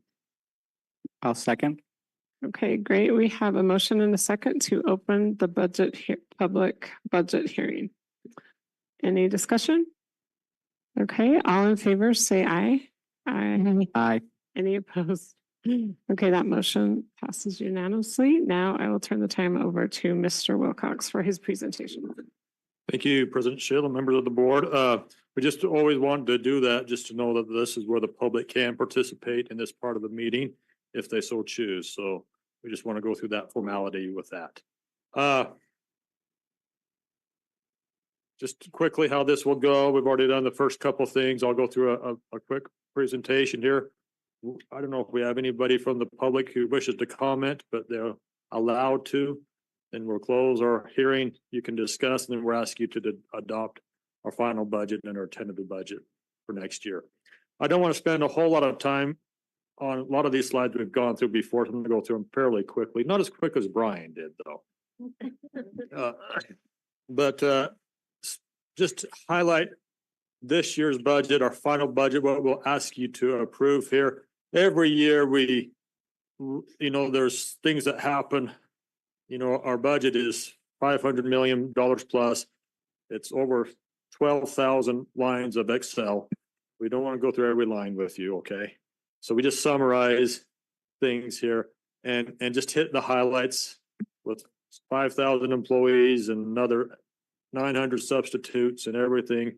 Just hit the highlights of what changes we have here. So on our revenues and our expenses in our general fund, every year they go up from what the initial budget was. This year they're going up by that much, basically roughly the same amount. Mainly our revenues are higher because we're getting more interest. Our property tax collections were more. We had a lot of unspent carryovers last year that we got added back in. And our expenses are also budgeted to be higher because our schools carry over lots of money that they did not spend, but is now included as expenses in this year's budget. We also had increases in substitute costs mainly because of our maternity policy that we now adopted, for 6 weeks. And we also had in the past more unfilled positions due to the labor shortage that we're really not facing right now. But keep in mind, all that being said, we're actually trending very, very well this year. We are looking to be a 3 to 4% under budget on our expenses once it all closes out here for us. So other things, our capital fund went up some, mainly because, again, carryovers for school equipment was added back in. That changed. Also, we did more work in Union this year than we did last year projected. All that being said, the overall budget for the school is still within budget, but just the timing of when the work took place. Our healthcare, we have gone up there, even though our claims have stabled out a little bit over the last couple months, but we have gone up more in claims there. Again, all our funds are actually running. The only one that's I'm really concerned about is our insurance fund, and that has stabilized somewhat the last couple months. All you can see there are other minor funds, our foundation and our district activity are going up because we have just more revenues coming in there. So we're expecting to spend a little bit more, but still staying within our budget there. So that's just the highlights of this year's budget. Moving into next year's budget, the 25 budget. Lots of negative numbers, but keep in mind, we always ask, we'll never spend what we ask, but we won't spend it, if that makes sense. We're going to be 96, 97% there, but not 100%. Again, we try to budget for what we call the worst case scenario. That has never happened yet. I suppose it could, but that's how we do budget there. Our capital fund, again, big decrease there. Keep in mind, we issued all those bonds for Jordan, Eastmont, Corner Canyon, and Hillcrest. So we'll spend that money down this year. So that's why that one's more than negative there. But if you look at we plan to do some transfers, and if you look at our beginning balances and our ending balances, again, we still expect to have about $111 million, in the bank, if you will, at the end of next year. Again, we do expect it to be more than that based on our conservative budgeted practices. Keep in mind also, I'm just going to round to the nearest $1,000 here. And on the top there, I may refer to the budget. This is what's been out on our website and what I have here. And then there's also posted on board docs. Again, it's that 12,000 of Excel lines just summarized into a few pages for each of our funds there. Just hit our general fund, our main one. We're going to be close to 400 million going this year. Our first year, we didn't even get to 200 million. So even though we roughly have the same number of students, we're double the cost as it was, 15 years ago. But this is the money that comes into the district to pay all of our expenses. This is what we're projecting. This does include the property taxes, does include 5 million more above the certified rate in the blue section there, as well as all the state money that we get. That is about 53% of our budget is from the state. Our federal will start shrinking quite a bit because we will no longer have any ESSER money available to us. It will be IDEA, Title I funds are the main ones there.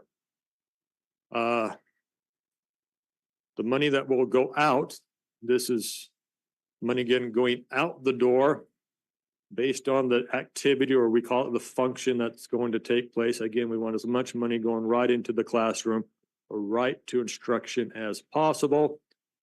We go around from instruction clockwise, facilities, that is our custodians and all our maintenance workers, also all our utilities of $10 million is right there as well.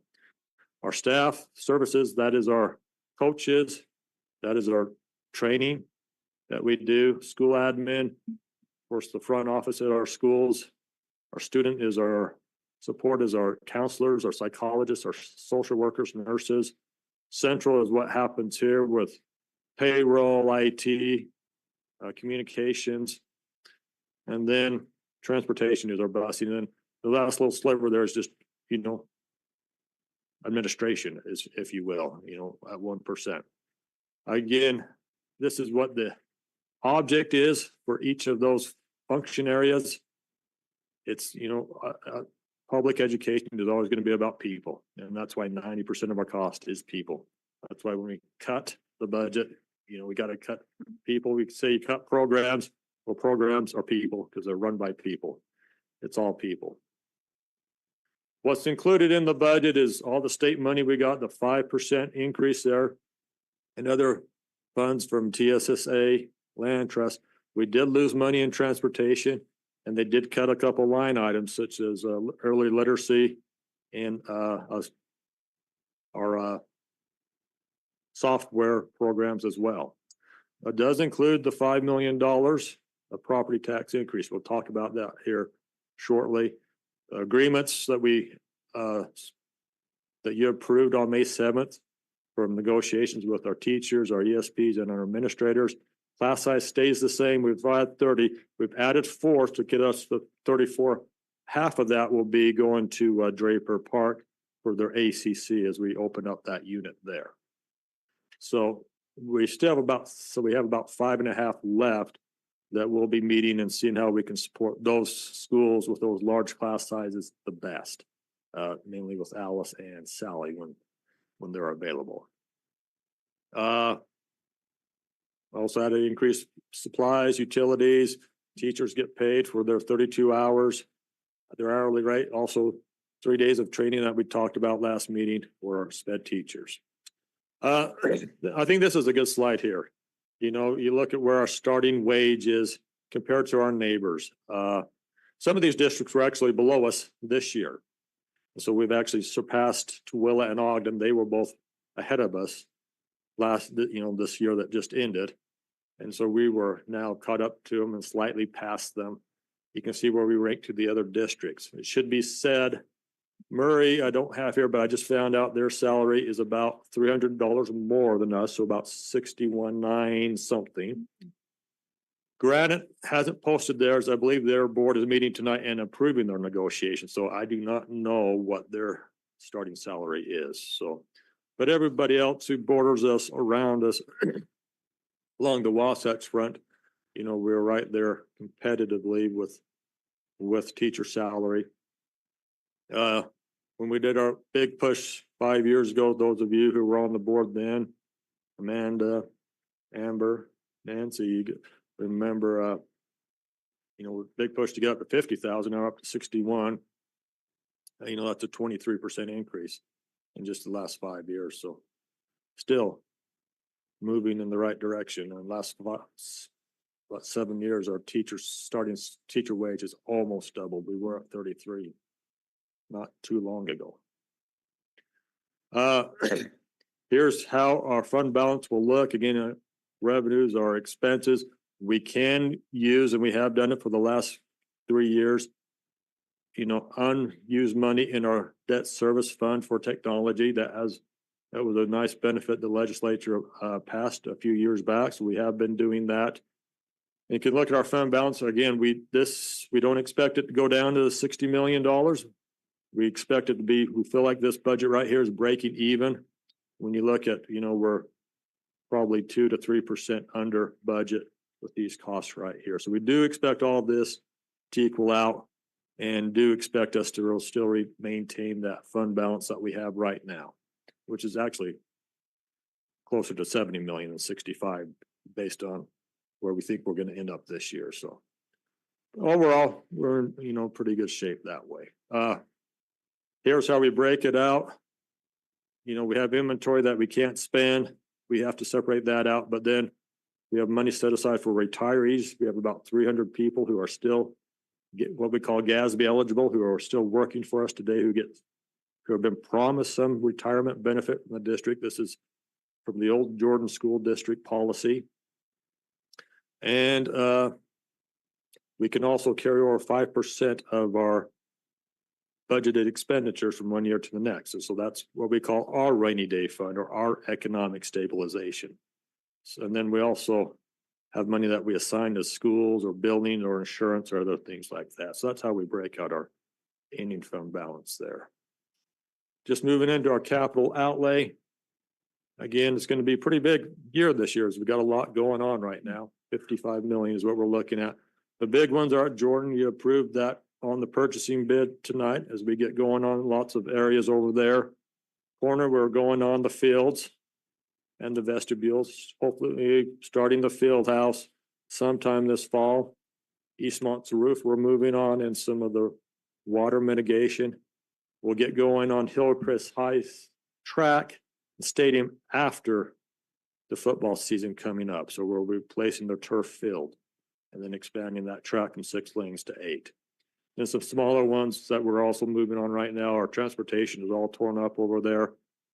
We're well underway with the Ridgecrest roof, and as well as the old collar carpet and our gym fire sprinkling system at Alton. Some other items you can see there. We did issue bonds for those projects. Again, that was last April.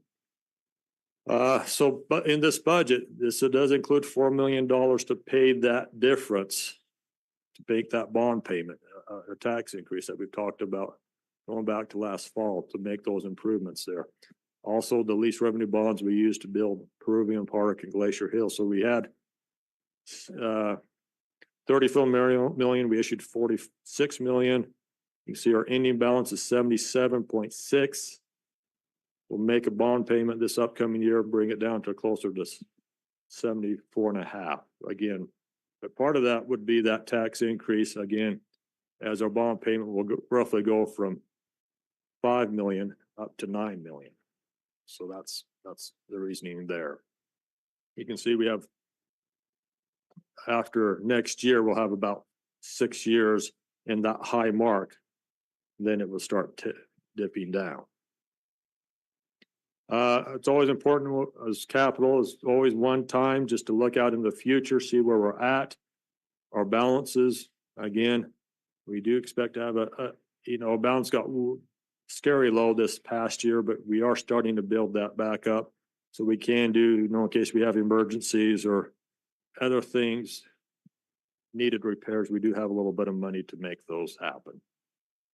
Again, this includes doing about 5 million of small capital projects, replacing our ongoing technology, 3 million each year. Just, technology is a big driver in today's world. So that's very costly. But again, making sure we try to keep that balance up there at the bottom yellow line there. Our last big fund is our debt fund. Again, we'll pay 45.2 million this year. As I said, a few years back, we were in the high 400 million. So we just paid this year's payment last week. So we're down to 365. And then with next year's bond payment, 334. You can see how this graphically lays out. By no means am I ever advocating that we look at another general obligation bond, but we'll start soon be getting some headway if we ever wanted to look at that in the future. Our bonds do pay off in a hurry. 50 over half is due within the next 5 years, then 35% after that.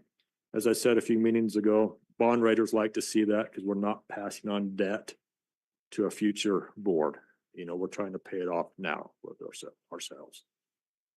So the blue is the 2010 bonds. Again, that will be paid off in 2033. Those last couple of years, they are refundable, so we may look at pushing them up. And then the yellow, I guess the more orange color would be the 2017 bonds. Again, we're starting to make decent progress on that. And that will start laying off in the 2030 year, start going down there. Here's our other, just to highlight on our other funds, our lunch prices will remain the same. This is the one fund where we actually have too much money.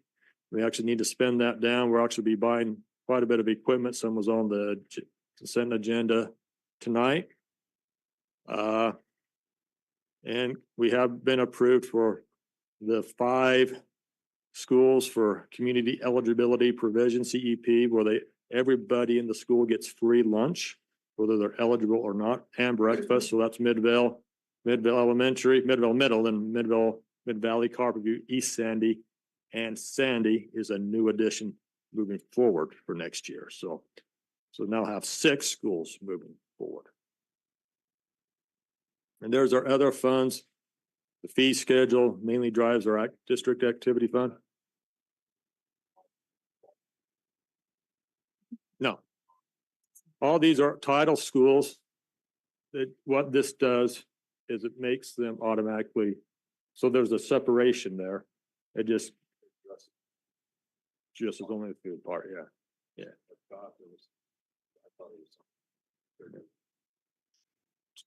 Title free and reduced lunch triggers Title I, but this is a different program under that, so yeah. And just a clarification, I think you said East Sandy. I Oh, think you meant East Midvale East Midvale. and Sandy. And Sandy, because sorry those- about that. Yes, Perk their ears up at that. no, sorry, I apologize. Good catch, Karen, thank you.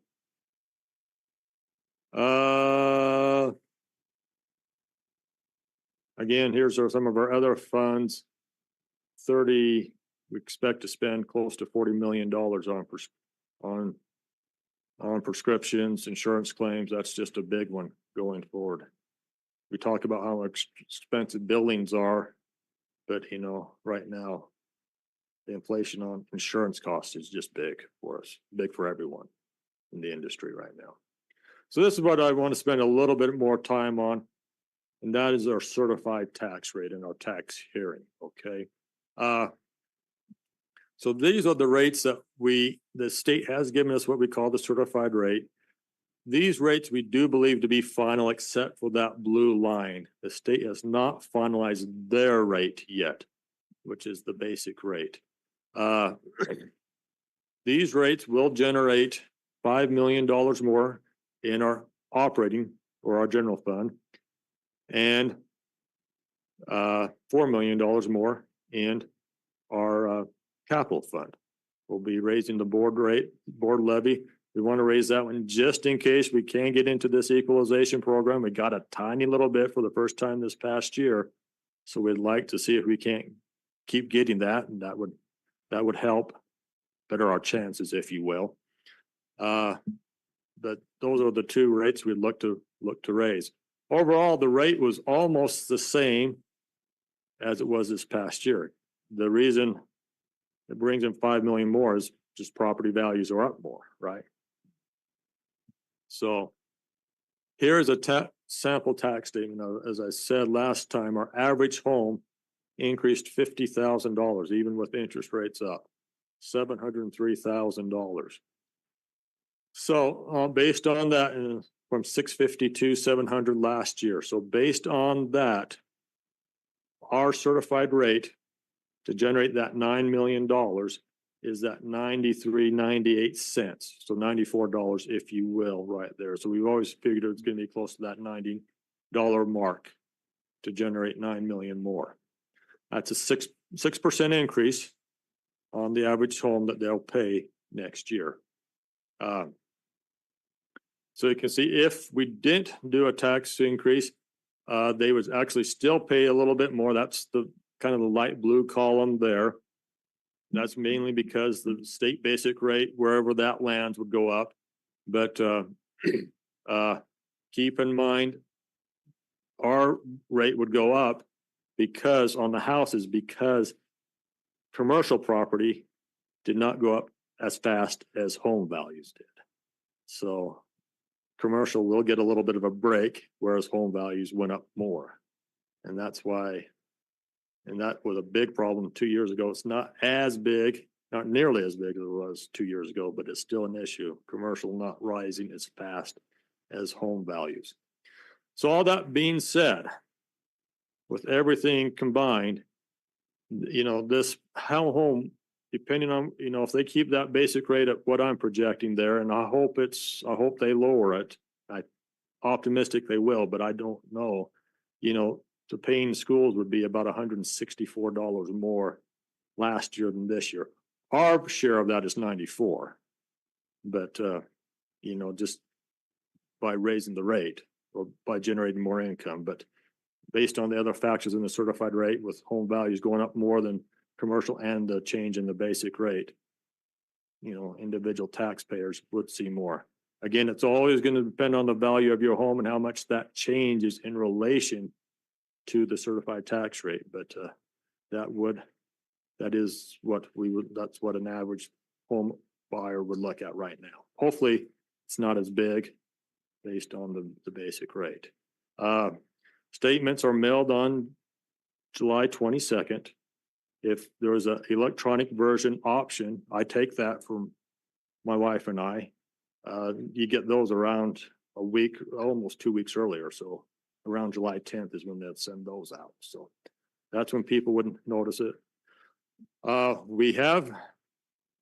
We are going to look at putting, Jeff and Kirsten have been working on a document that we're going to post on our website explaining the tax increase. We'll have that up tomorrow. I gave them more detail there, so we can actually send that to you, or can look on our website where that will be. On the tax hearing,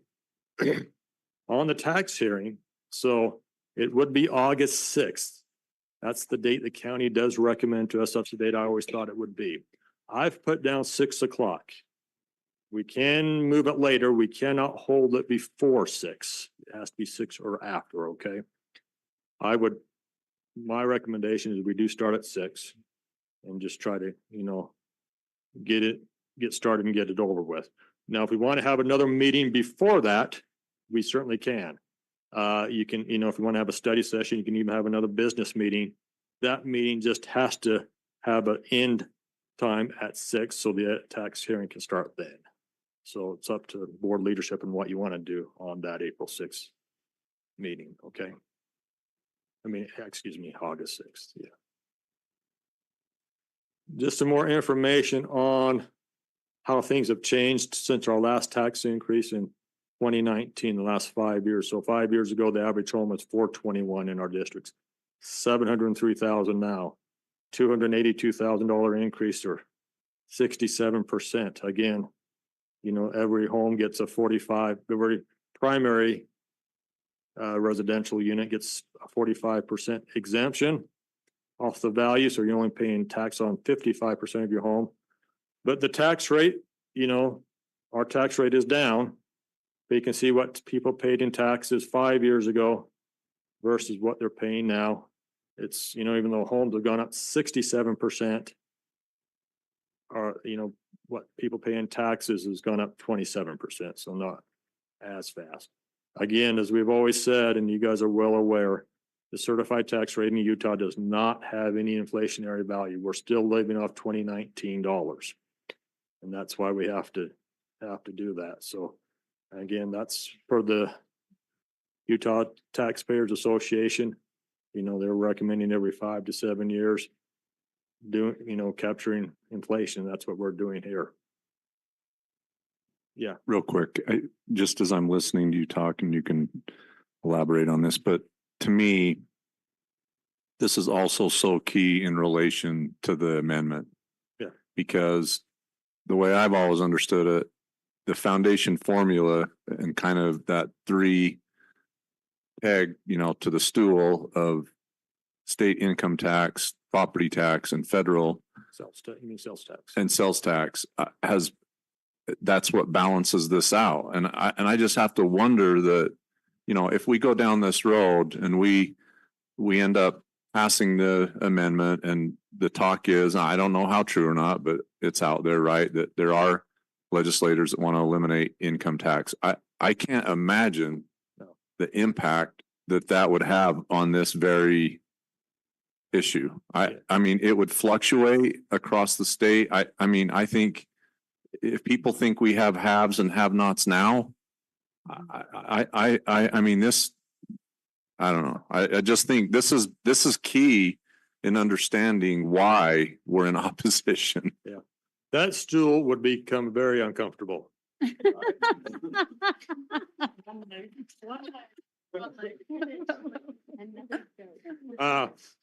Yeah. You hear, if you have neighbors, I was being serious. I was too, you're just gonna fall. You know, that's incredibly funny when this presentation has been so long. And I just have to say, Leon is amazing. Not one word changed that he said from last. He says the same phrases. It's amazing. It's amazing. You're consistent. That's what us accountants are. You can just spit it out.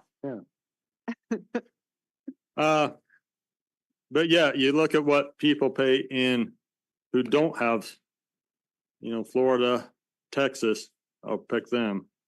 What they pay, what property owners pay there in property taxes, because they don't have income tax. That has to come from somewhere. So, Then you look at assessed value across Yeah. the state, how that mhm. is so Yeah. different. So you look at this $2,200 that we're done on a house, in a Texas home.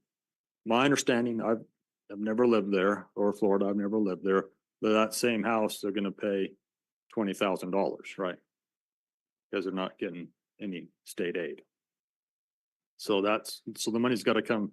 So I hope people realize that if this amendment passes, this is the road we're going down. I put up a slide and I may bring it back for our tax hearing, how they've cut the income tax rate from 5% down to 4.55. That is billions of dollars of revenue that people no longer pay in income tax that could have gone to schools, right? And so that far outweighs what savings that anybody would pay here based on this $94 that we're asking. So, it's one way or the other, and that's the way we're headed. So, yeah. Good point. For our truth and taxation hearing, we have to put an ad in the paper again. This is what it will look like. They haven't updated their website, but so the fourth bullet is not correct yet, but would bring in approximately 7% more in revenue, or actually less than that. But it is again on the $703,000 home, that $94 a year. That second column, that second bullet, is what they see. Again, I won't put a whole lot of weight in the newspaper ad because not a whole lot of people take the newspaper, right? But everybody will get their own individual statement. But we do have to post this twice during the month of July. Again, 6 o'clock on August 6th here.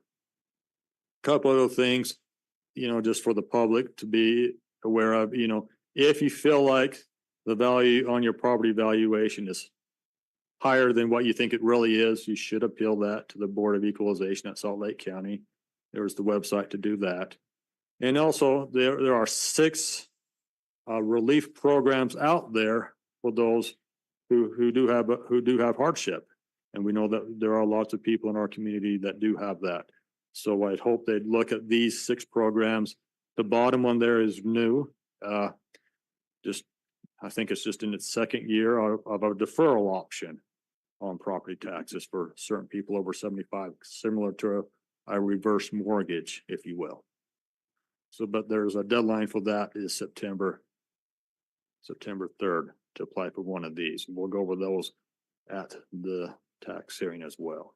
Leon, are you going to include that particular slide about the tax relief at the presentation? Because I guarantee a lot of people don't know about that or have access to it. And I think that would be important Absolutely. for those that are really We'll have the slide. qualifiers. available. Yeah. Thank you. Yeah. So with that, motions, we'll leave this one up. Again, we'd like you to adopt the final budget for this year, revenues and expenditures for each fund that we have here in the budget.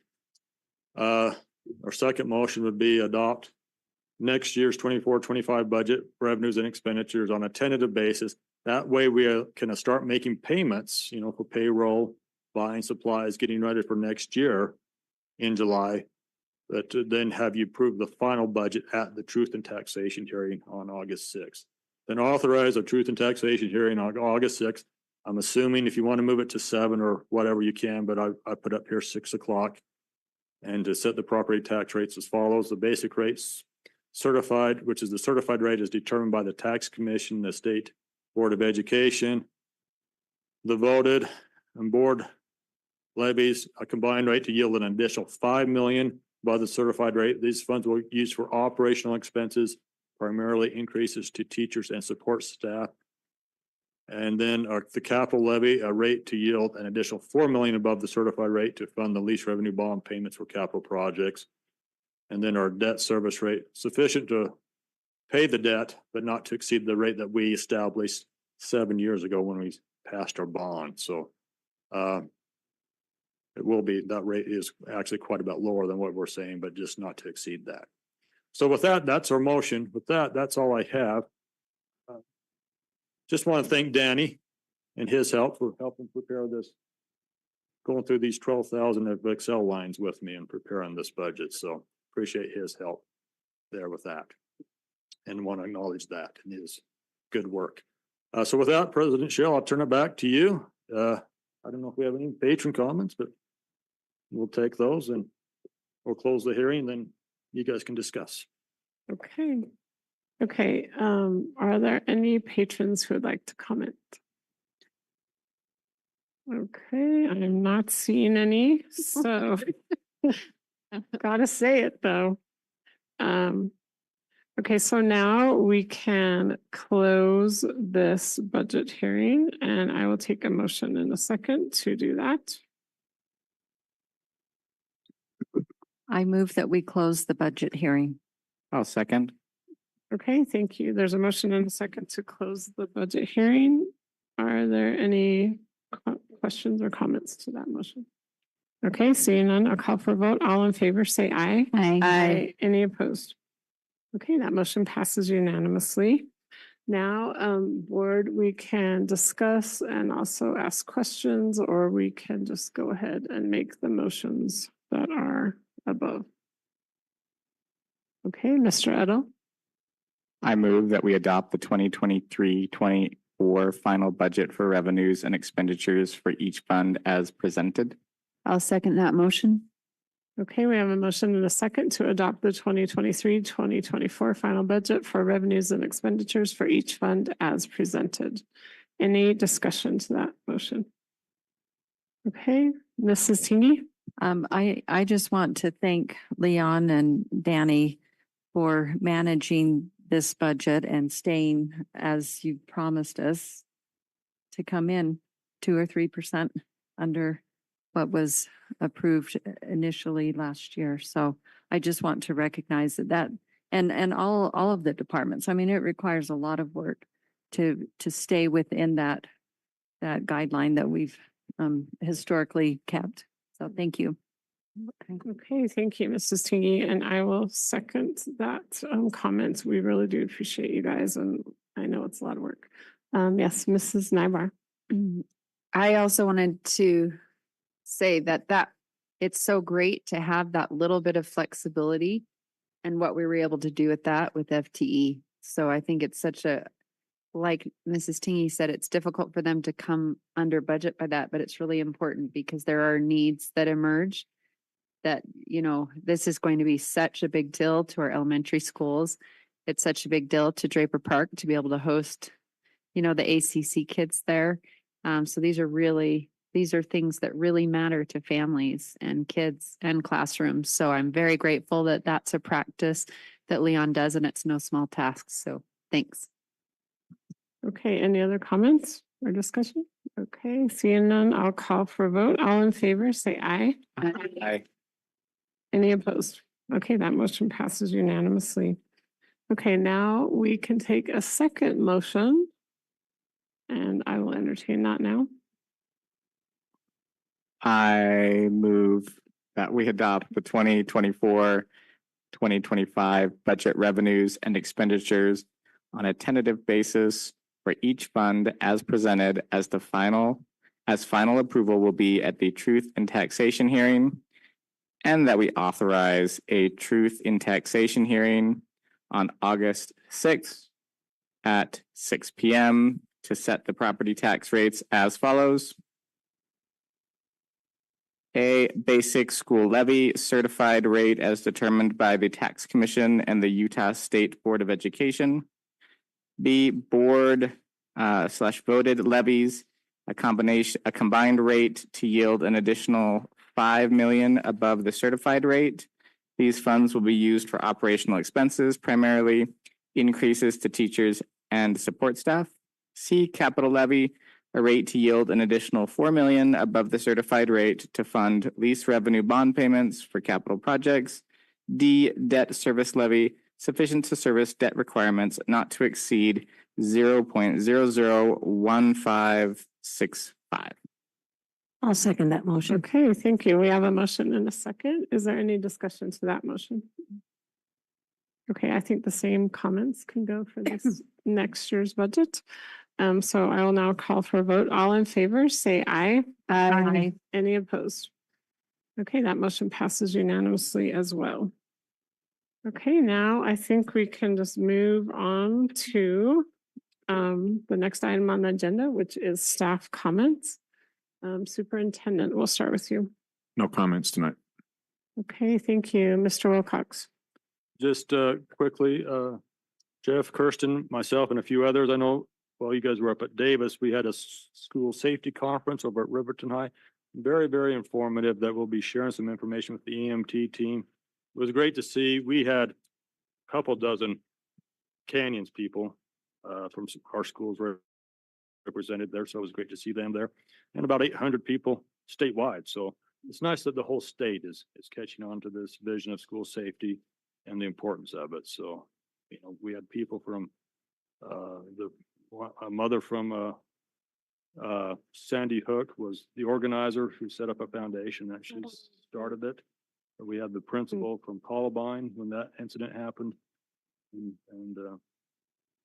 so it was really great to hear, you know, their firsthand experiences of what happened and what we can learn from that moving forward. So a very good conference that we'll be sharing out more information. That's all I have. Thank you. Okay, thank you. Now we'll start with board comments, and we're going to start with Mrs. Pedersen tonight. Twice in a row. Yes. I just wanted to thank the superintendent and also Davis District for hosting us, superintendent for sending us, and then Davis District for hosting us for their Dignity and Leadership Symposium. There was some excellent information given on how we can improve the culture of our schools so that all students feel safe and included. And that they will feel that they can report things and know that something's going to happen. And I think that this will lead to a lot of good discussion. It already has in our study session and further in our groups, in our different committee groups, that we can improve upon the excellent culture that we have already, but I know that there's always room for improvement. So I really appreciate being able to attend that. And there were so many good valid points that were brought up that if you don't think there are problems in your schools, you're just not paying attention, because every school has issues, even if we haven't been called out on them by the federal government. We can learn from each other and support each other and be able to improve. So I just wanted to say I was really grateful for that opportunity, and that the superintendent was willing to send a group of us. I think there were 12 of us that attended. So it was excellent. Okay, thank you. Mrs. Millerberg. Okay, thank you. Mrs. Oakes. I've already spoken a bunch about the delegate assembly, and we've obviously had some different committee meetings. I love that the work still keeps marching on in the summertime. And I appreciate all the staff doing as much as they do. And I want to echo what was said about the Dignity and Leadership Symposium. I know I have spoken about it too. I couldn't help when we were there and they were sharing some of the information that they had received directly from their students of different groups that have been marginalized in the past came and spoke with their leaders from their district. And they shared with us video from some of that. And it was very, very sobering. And I thought of all of the times that I've had conversations with patrons in my area who've expressed concerns about that. And one of my big takeaways was something that they said that I haven't stopped thinking about, is that two things can be true at the same time. You can have really, really good kids with good intentions and they're hard workers and they study well, or, they work hard in sports, and they can also say things that they don't realize are hurtful or do things that are incredibly damaging.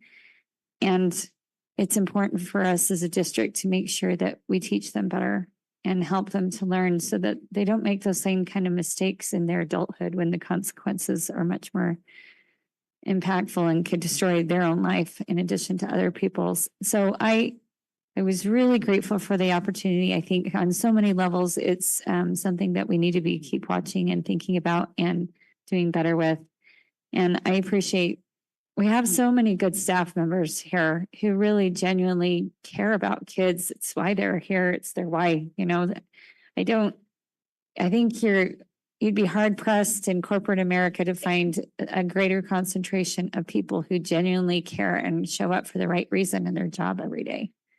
And I think the same is true in each of our schools. We have so many teachers that they're not there for the dazzling paycheck. It's a different kind of paycheck, and it's one that is the law of the late harvest. It doesn't come until many, many years later. But when the rewards come, they come in rich abundance. I haven't mentioned it previously, but a few months ago, we lost a really important member of our community, Don Ward, who was a previous history teacher at Alta High School. And after retirement, he went on to serve tens of thousands of refugees in the Salt Lake area. And one of the best parts of working with Don was being able to see how many of his students absolutely adored him and came back in the droves to come and help him in his work. He had such a harvest that just kept coming back in waves, and he would ruminate about how great that was and how much he loved his career and the relationships that he formed over the years. I just want to give a shout out to the people that are in education. This is a thankless work in many respects, including for board members, and they do it because they care about kids. So anyway, I'm grateful for all of you guys and the work that you put into this role. It doesn't go without notice. So Thank you, Mr. Edel. Can't believe I have to follow you. That was all really well said. I'd like to wish everyone a very happy Juneteenth, National Independence Day. I think that we're all quite thankful that slavery has ended in the United States and that none of us are slaves. I'm descendant from slaves, and so on that line, I can trace it back to about 1865, and then that's it. Because cattle don't have genealogy records, and we've come a long way, but we have to remember the lessons of the past. And so I'm excited that this is a recognized federal holiday now, so that each year we can continue to remember some of the lessons from the past, so that we make sure that we don't repeat them. That said, though, I hope everyone has a great time and is celebrating the end of slavery for whatever it is that you want to do to celebrate. And also, we're going to have a 4th of July creeping up on us really quickly. And of course, there's no better time to celebrate than to celebrate our Independence Day and this amazing country and the freedoms that we have. And we really are lucky to live here and to have what we have. And while I'm sure that there's no person in this country who doesn't think we can do something better, that's the great part about this country, is that we can always continue to move forward to do better and to lead out in the world, just as I believe that our school district and our board leads out in education within our state to serve our students and to serve our community, just as the United States serves all people within the United States and the global community abroad. And that's all I've got. Okay, thank you, Mrs. Tingy. Thank you. Well said. The only thing I have really to add is to express my appreciation to everyone, board members, administrators, school personnel. I hope everyone feels my appreciation, and because this is the time of year, I think, when people step back and they can kind of evaluate and hopefully refresh and reset for the upcoming school year. And I think this break is really a valuable time, and I just I'm so grateful for everyone's contributions, and every contribution is important and valued. So thank you. Thank you, Mrs. Nybar.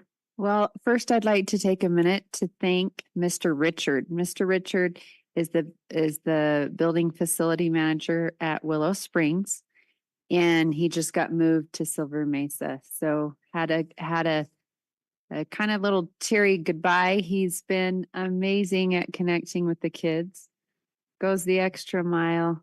Everyone knows him, everyone loves him, and that guy is so dedicated. He, at the end of school, the lead custodian at Draper Park Middle School was out. So he was doing double shifts, doing Willow Springs and Draper Park. And I'm so grateful for people like Richard. He's so invested, and it's all about the kids. I also wanted to say thank you to two of the principals in the schools I represent for their first year. That they've done just a marvelous job. And Dina Kohler, Ann Hansen at Willow Springs and Dina Kohler, they both just did a wonderful job as their first year. And I've just heard so many awesome, positive comments and feedback about their leadership, and I'm grateful for them. Interestingly enough, I pulled up a quote from Martin Luther King with the idea, since we adopted Thrive tonight, the character education. He said, intelligence plus character, that is the goal of true education. So I was talking to my son just before Father's Day, and my husband and the older boys, they ride motorcycles together. And he had found this cool thing called a gremlin bell you put on your motorcycle. He was telling me the origin of the gremlin bell. So in World War II, there was American and British pilots, and they would fly the planes. And whenever there was a mechanical issue, they would blame it on gremlins in the middle of the night had come in and messed with the plane. And there was a lady in England who lived nearby the Air Force Base, and she actually designed a mascot called the Gremlin. And then the B-17 crew would carry this Gremlin mascot for good luck. And we still have them today, and people put them on their motorcycles and have them in their airplanes in the cockpit. And I was looking at one of the bells, and it said, "Don't drive faster than your angels can fly." I thought that's good advice, for all of us in our summer travels. I know I could take that to heart. But the deeper meaning is, there's with that character education piece, and what with Amanda was saying and with what Andrew was saying, is we have these lessons we've learned from the past. And it's true. Our education without character is no good to us. And so as we develop our character and be careful and watch out for the gremlins and those choices that aren't the best, that can hurt others and ourselves. And hopefully we teach that to the kids so that they can ride or fly safely in all their paths. So thanks. Okay, so my goal with summertime is that we end at 9, so we're already past. So I will have no comments, and I call this meeting to a close. Thank you.